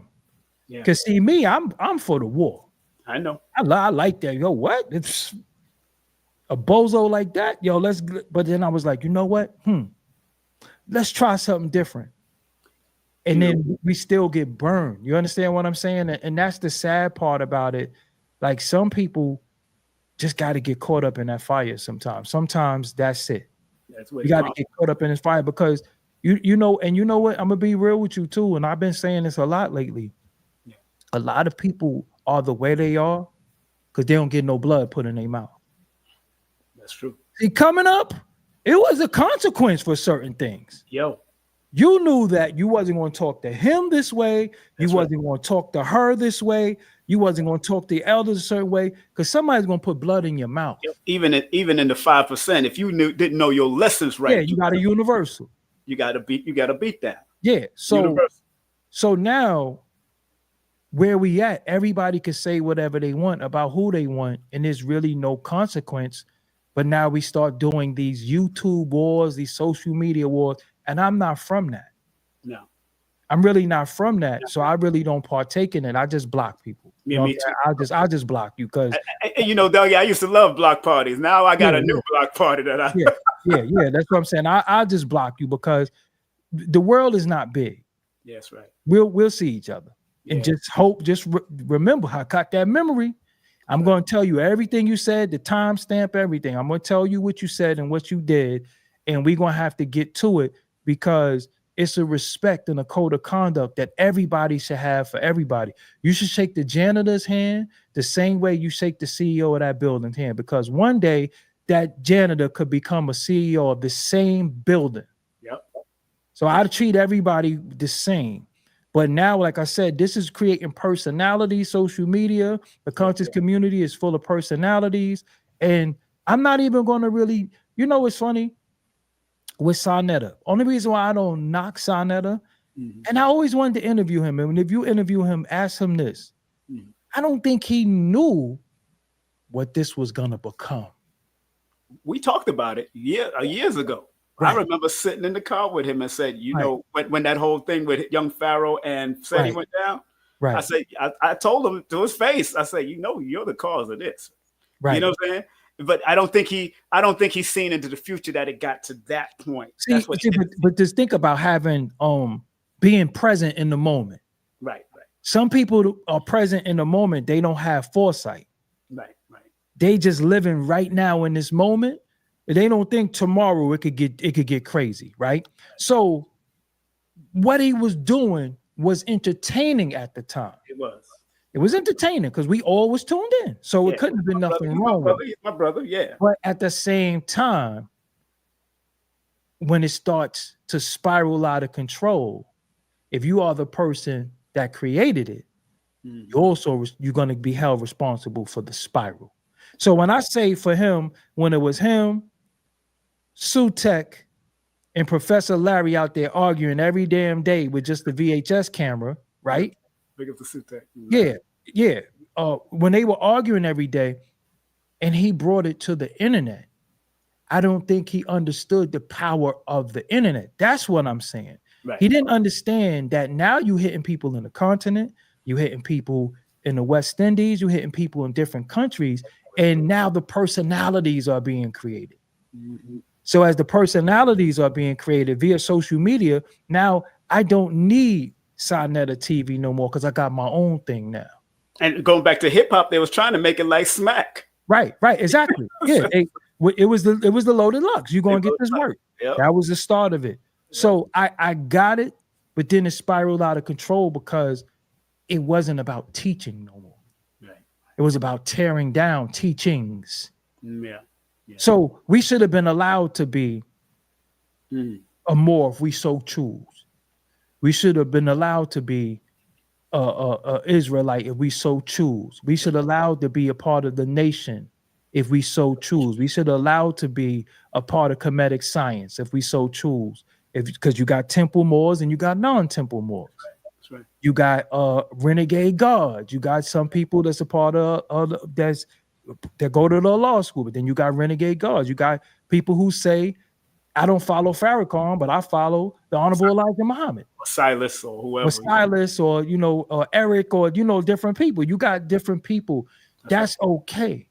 But when it started to, if you're not doing this, you ain't this, that began the problem because that created personalities.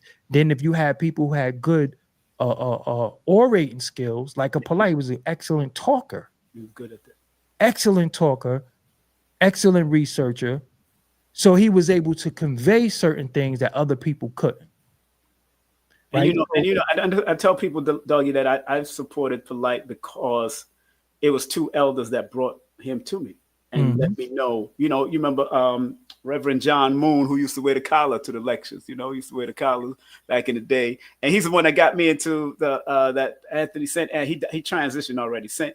Anthony's Baptist Church over there at the corner of Utica and Empire. That's when I brought Dr. Sabi in 2009 and had Dr. Polite open up. He asked me and said, "Yo, check out this brother." Then I talked to Oba, which was Imam Isa's brother, Dr. York's brother. He said, "Yo, go check out the book," because he had a store in Oba's storefront on Bedford Avenue. So I said, "All right, let me check him out." And that's the launching of me and Polite becoming promoters. And I tell people, I promoted Polite during his spiritual growing and helped teach a lot.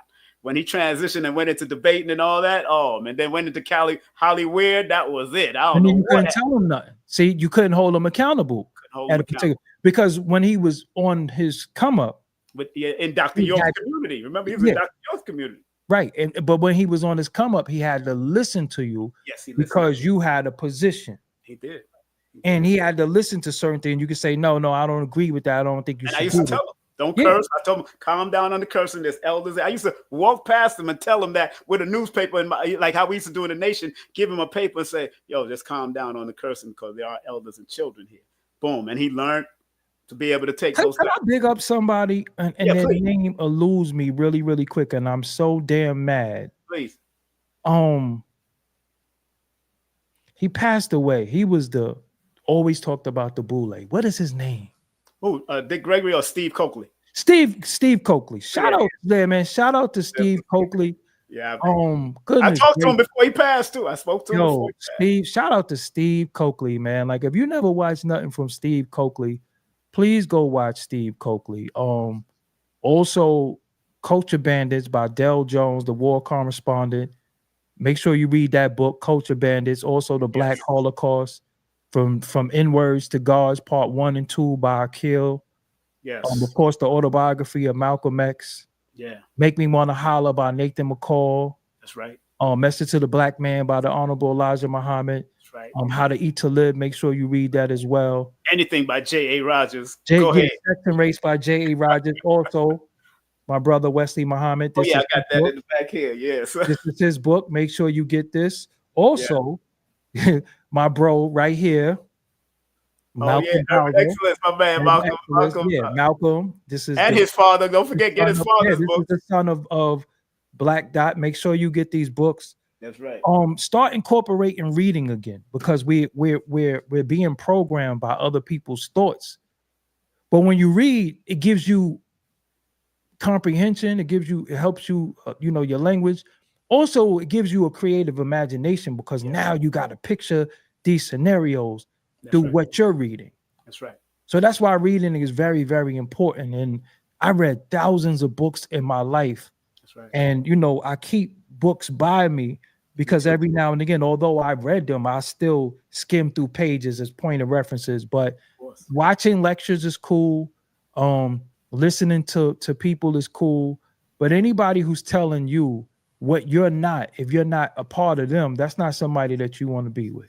That's right. I'm just telling you that, because I've never heard Minister Farrakhan say, you better join me or this is going to happen to you. That's right. He just teaches. That's right. And if you want to become a member, that's on you. But he just teaches. That's right.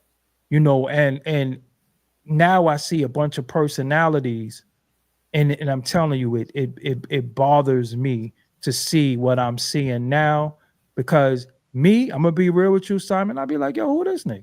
Yep, all the time. So I'll be like, yo, who is he? Dude in full costume, and trying to tell us stuff, but don't even really have the proper understanding of what they're trying to tell us.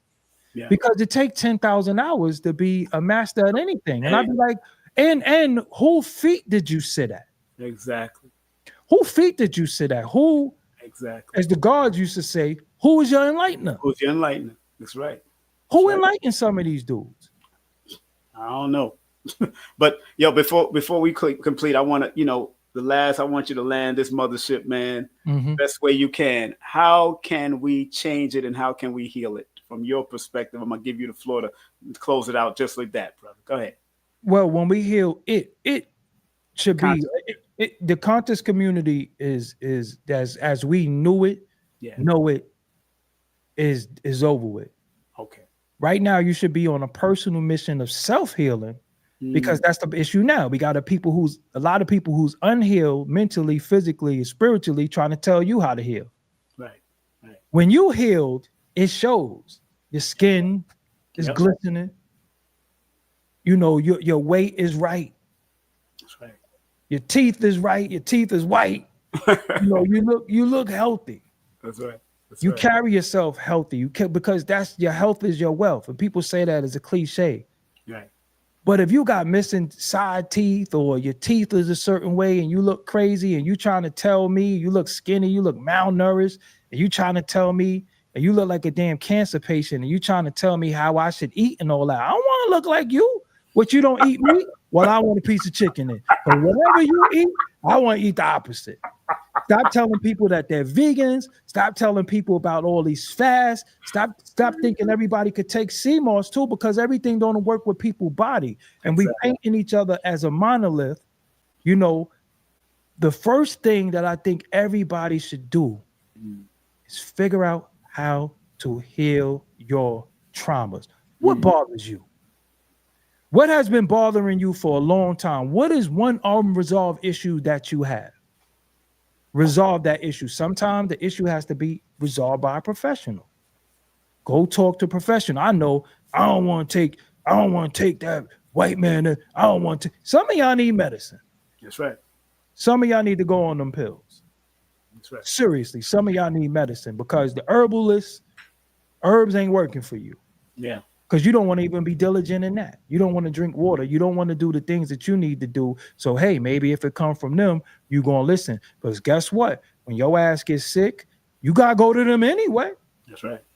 So I think everybody should be on a personal very good healing journey. When you get on your personal healing journey, and when you heal yourself, it's so easy to heal others. Right. Because you feel so good, you want to spread that joy. Yo, bro, you should try this water. Here, you can have it. That's right. Instead of, this water's $10. That's right. No, because all I see is a bunch of souped up vendors trying to get their money, but then trying to sell you consciousness at the same time. But you got copper on and all. Listen, man, Miss me with all that. I know. Miss me with all that. You know what I'm saying? I don't care about none of them rocks. I don't care about none of that. Miss me with that astrology, them tarot cards. Miss me with all that. Get on your self-healing journey. Figure out what's bothering you. A lot of us have unresolved, repressed trauma. Right. And once you heal that, and everybody is healed, right. we're going to come together with open arms, because I'm not mad at nothing to nobody. Exactly. But the fact that we have issues, Simon, that we never dealt with, now we find a way that we got to lash out. That's right. You get what I'm saying? So it's easy for me to look at you and say, yo, King Simon, this, that, and the third. Because I'm mad. That's right. I got to pay this rent. You know what I'm saying? This light bill got to get paid. And you might look like your YouTube doing too good. Right. So instead of me saying, yo, Simon, bro, what you be doing for such and such? I'm mad. I'm trying to knock your doctrine. Simon on there smiling all the time. Simon full of F. Yo, F. That's what's happening right now. That's right. But that's a person who's not healed. That's right. And it's mental. It's all, yo, before it was anything, it was the mind. That's right. You know, and I see a lot of people losing their mind. Yo, and I want to say this too. I said this on my show the other day before I go. Yeah. I was in Nicholas, Brooklyn one day.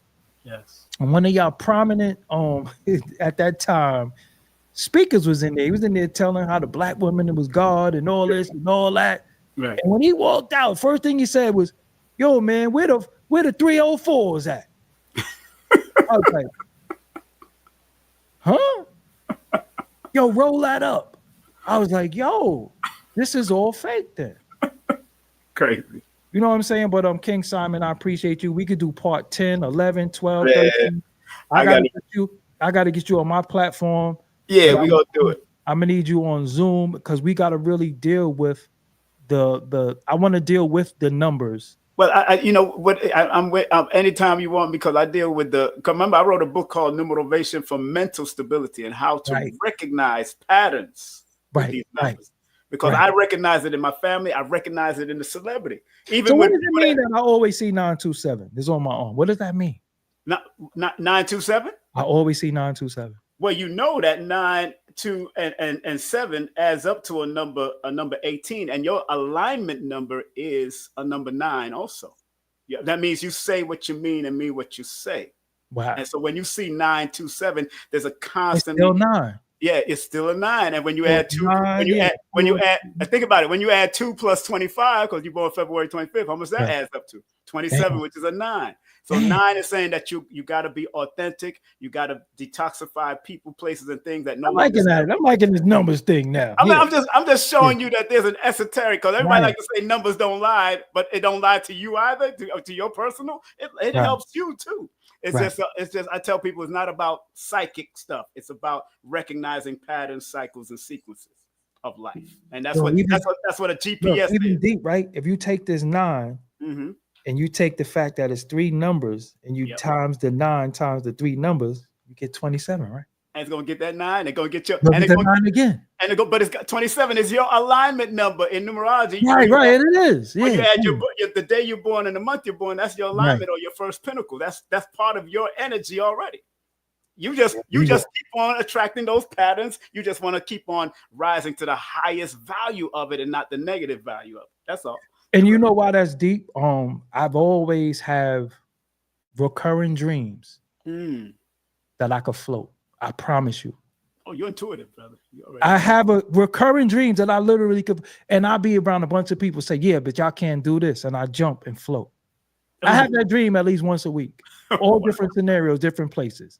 Somebody said their address is 927. That's Keisha's address. Yeah, and Keisha, your numbers, because you're born on the 6th, is the 6, 3, and 9. Oh, so your numbers is born. She's born on the 24th, so her numbers are the and that all adds up to 9. So people don't realize your patterns, cycles, and sequences are attracted to you all the time throughout your life. You know. All right. So King Simon, I appreciate you for having me here today. Make sure y'all subscribe to this channel. If you don't donate to King Simon, the best donation you can do is hit the like button. The like button is free. Exactly. And it's not about whether you like the content. It's not about whether you like him. It's about you supporting what he's doing. And the next video you might like a lot more. Right. But if you like this one and that one before that, you'll be able to see the next video because they starting to bury us in this platform. Yes, they are. Because there's certain things that we talk about. You know what I'm saying? If I was sitting here getting high and, you know, drinking, then I'll get, you know, promoted in it. But the fact that we speak life into people sternly, and this is manhood that you're seeing too. This is black manhood. And I know y'all don't really get to see that too much. That's right. But this is black manhood. And we know how to come together for a common cause. And that's really time to really talk to y'all and build with y'all. So King Simon, I'm going to sign out. I appreciate you for having me. Thank you, brother. Make sure y'all subscribe. Make sure y'all share. That's right. Make sure y'all follow him. Go to his website and everything. Thank you all the time, Doggy Diamonds, for being your great self, my brother. Thank you, brother. Peace. I appreciate you, man. All right. Peace. That's my brother, Doggy Diamonds, man. Let's give him a well-deserved round of applause. Make sure you go to his website. I got you, Keisha. I got to get you back on again, girl. Tad, the whole crew. The whole Totally Black Short. We want to thank, of course, our brother. Make sure y'all go to No Filter, his podcast, also on YouTube, Doggie Diamonds TV on YouTube. When I say he's no filter, believe me, family, it is no filter. He says what he mean what it says. And just because of that alignment number, and you know what, I forgot to tell him that him and another individual born the same day, both of them, they say what they mean what they say. Him and brother Unc West from the Amen Squad. They say what they mean what they say, whether it's about anything, about people, whatever. That's how they are, you know, because that 9 alignment number is like direct and straight. And they've been like that since they were young, to tell you the truth, looking at those numbers. So I try to tell people numbers are here to guide you like a GPS. You put in your numbers, you show me, you do a session with me. I break it all down to show you how it works for you. And you ask questions on how you can make it better. And that's what I do. And I don't have to use Chat GPT to do your numbers. I got it already here because I've studied so many books and information. And then I did a lot of my own assessments and paying attention to repeatable patterns. I observed repeatable patterns. And then I became able to teach about these repeatable patterns, not only in my own family, but also through celebrities and through communities, through friends. I've seen it. But I've been studying since 1989, but I've been studying also since I was 14 when I got into the 5% Nation, because remember, in the 5% lessons and the Nation of Islam lesson, it says after learning mathematics, which is Islam, and Islam is mathematics, it stands true, and you could always prove it at no limit of time. So, but we had to learn how to use these mathematics, man. And that's what I've learned, to use these mathematics connected to words, connected to birthdays, connected to names and all of that, to give people guidance, whether you use it or not. I tell people numbers don't lie. People lie to themselves. I tell people that all the time. Let people know numbers don't lie. People lie to themselves. And we all like to say numbers don't lie. The original saying is figures don't lie, but men learn how to figure. Or figures don't lie, but men can learn how to figure. So, and that's where the original saying comes from, Mark Twain, who was born November the 30th. The original saying, numbers don't lie, came from Mark Twain. So I go into the whole nuances of studying, and people that want to get into health and go down the health road, Dr. Laila Africa's book, this is a very good book to have. This one is called African Holistic Health. And Queen Afua's book, Sacred Woman. Very good book to have. And Man Heal Thyself. I don't have it right next to me, but Man Heal Thyself with Supernova Islam and Sacred Woman, Queen Afua. So family, we want to thank Doggie Diamonds. Make sure you shout him, do his Cash App, show him some love on Instagram. Also hit him up on YouTube. Hit him up on his Linktree /Doggie Diamonds. Hit him up and show him some love, man. Great brother, man. Wonderful conversation we had. You can rewind this and watch this over and over and over again. I'm going to clip it up and put some clips on it to see what we can get out of it. And again, have a great day, afternoon, or evening. Be safe, be great. And remember, family, don't forget, tomorrow I will be teaching on this tomorrow on my channel, from a numerovational, spiritual, and physical perspective. Spiritual vigilante and being vigilant in these days and times. Because every physical thing has a spiritual thing. So spiritual vigilante and being vigilant. I'm going to break down the numbers. I'm going to have a lesson. I'm going to show people what this means from my perspective, because this is the numerovational perspective. This is what I do. Want to thank also, big up to Abundance Child, her show coming out. Big up to those that are in Brooklyn, New York. I will be in Brooklyn April the 27th at Nicholas Brooklyn. Esoteric Wisdom Matters for our mental and physical well-being. And again, big up to people, big up to the Forbidden Knowledge TV. I'll be having Billy Carson on my show soon. Make sure you vote for Dr. Valentine and Aaron Lyons and, of course, people like 19 Keys. Make sure you vote, text to vote to get the whole voting list. If you do want to book a session with me, text me your full name and date of birth and an email to 347-496-1022, and I will send you the details. These are my books. These are my ebooks. These are workbooks, actually. Applicable assignments are in there to help you become better. My other workbook here, there's my other workbook with extensive homework assignments for yourself to get yourself in alignment with what you want to be. And it doesn't hold to any religious system or no spiritual system. It's just life that I'm sharing with you from different perspectives and how it can help you be better. Remember, get all my books on Amazon. You can go to Amazon.com and put in King Simon, not Simon King, King Simon, and you'll see all my books, or go to my Linktree / King Simon, the Numerator, or you can go on Amazon and get my mental stability book. Those people that are going through mental health problems and mental health issues. In this particular book, I have different modalities. I use numbers to show you the positive and negative of the number and what to look out in case that you might be, to keep yourself motivated. And also in the book, I have different modalities like acupuncture and other things that could also help you out. Big up to Dr. McCabe Judge and all the whole crew that does acupuncture. Acupuncture is a very helpful science that helped me. I had a martial arts injury years ago because I fell on the floor wrong by rolling out. I did a concrete roll. I did some acupuncture. I had the pain for like 5-10 years. Did some acupuncture for the first time by Dr. McCabe Judge, who just moved from Florida to Georgia. Man, this shoulder hasn't acted up again since. She did that, and I think she did the maca. I think she did the whole fire thing too. It was a whole deep thing that she did, and it helped heal my shoulder. So things like that is very good to use alternative methods as well as allopathic. You want to be holistic. So if you are going to holistic doctors and you're going to allopathic doctors, you got to know how to transition from one to the other. I will never say or tell anybody not to go to a quote unquote licensed therapist, a licensed doctor, a licensed physician, but make sure you get multiple opinions from a homeopathic, naturopathic. Go down all the roads to see which one you are intuitively comfortable with. Also, big up to one of my babas, Lloyd Strayhorn. He's an astronumerologist and palmist. He's very good. Go to his app, a star 8.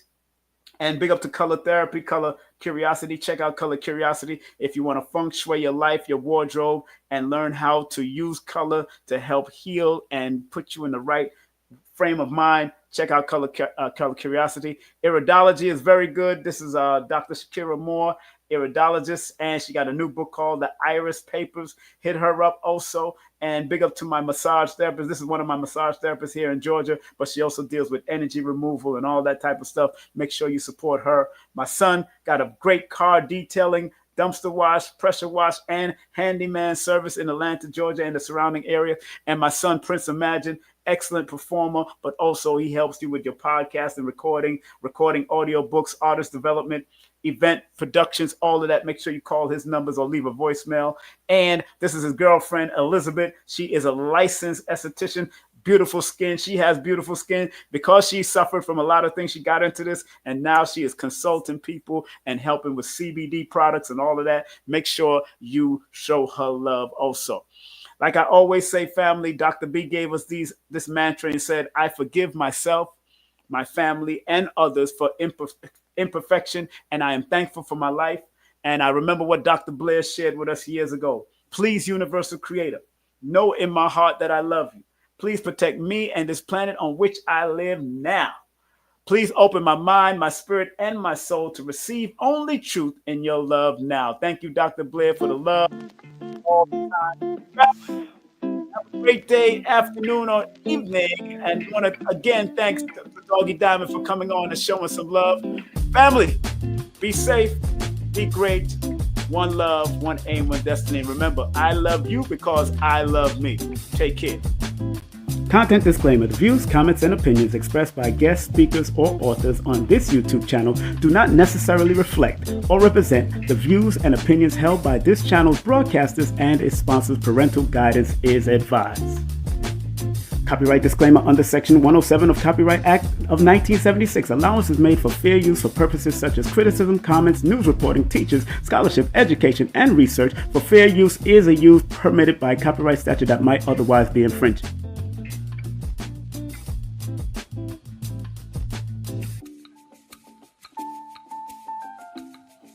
Today's consciousness, today's consciousness, today's consciousness.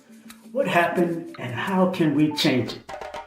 From the pristine position that we held in today's consciousness, here's a new show just for you every Tuesday called Today's Consciousness. Be there and enjoy all the great special guest stars that will be passing through on a new show called Today's Consciousness. Today's Consciousness. Today's Consciousness. Are you ready to address all the things that are going on? And how can we heal today's consciousness? Today's consciousness. Today's consciousness. Right here on KSP TV. Today's consciousness. What happened and how can we change it?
Histories to the people who can hear and those who can see. We're the first to come up with anatomy to analyze the truth about we body. We're the first to come up with biology to analyze the lies in the society. We're the first to come up with Egyptology to construct the pyramids that you see. We're the first to come up with psychology to analyze the minds in the vicinity. We're the first to come up with musicology to put the rhythm now your soul and make it rock steady. Correction, my friends, with the black and white history. Yeah, it's black, it's white, but let me tell the story.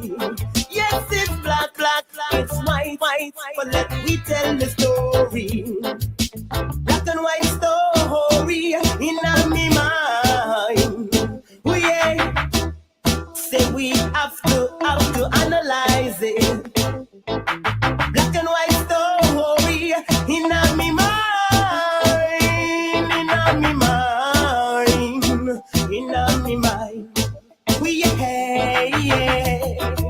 Oh yeah. It's the Numerology session with King Simon. Text your full name and date of birth to 347-496-1022. That's 347-496-1022. And get my books on Amazon now. So remember, our job as studiers of these metaphysical, esoteric knowledge is to help enhance people to be better. I, as a numerator, using the numbers, or quote-unquote numerals, and motivation to get people to understand why they need to activate their numbers to be their very best self and maximize it. Because the numerals hold a frequency. And if you're willing to turn up that frequency, then that frequency can help to guide you and navigate you to a higher height that will allow you to spiral to be your best self. We must remember that.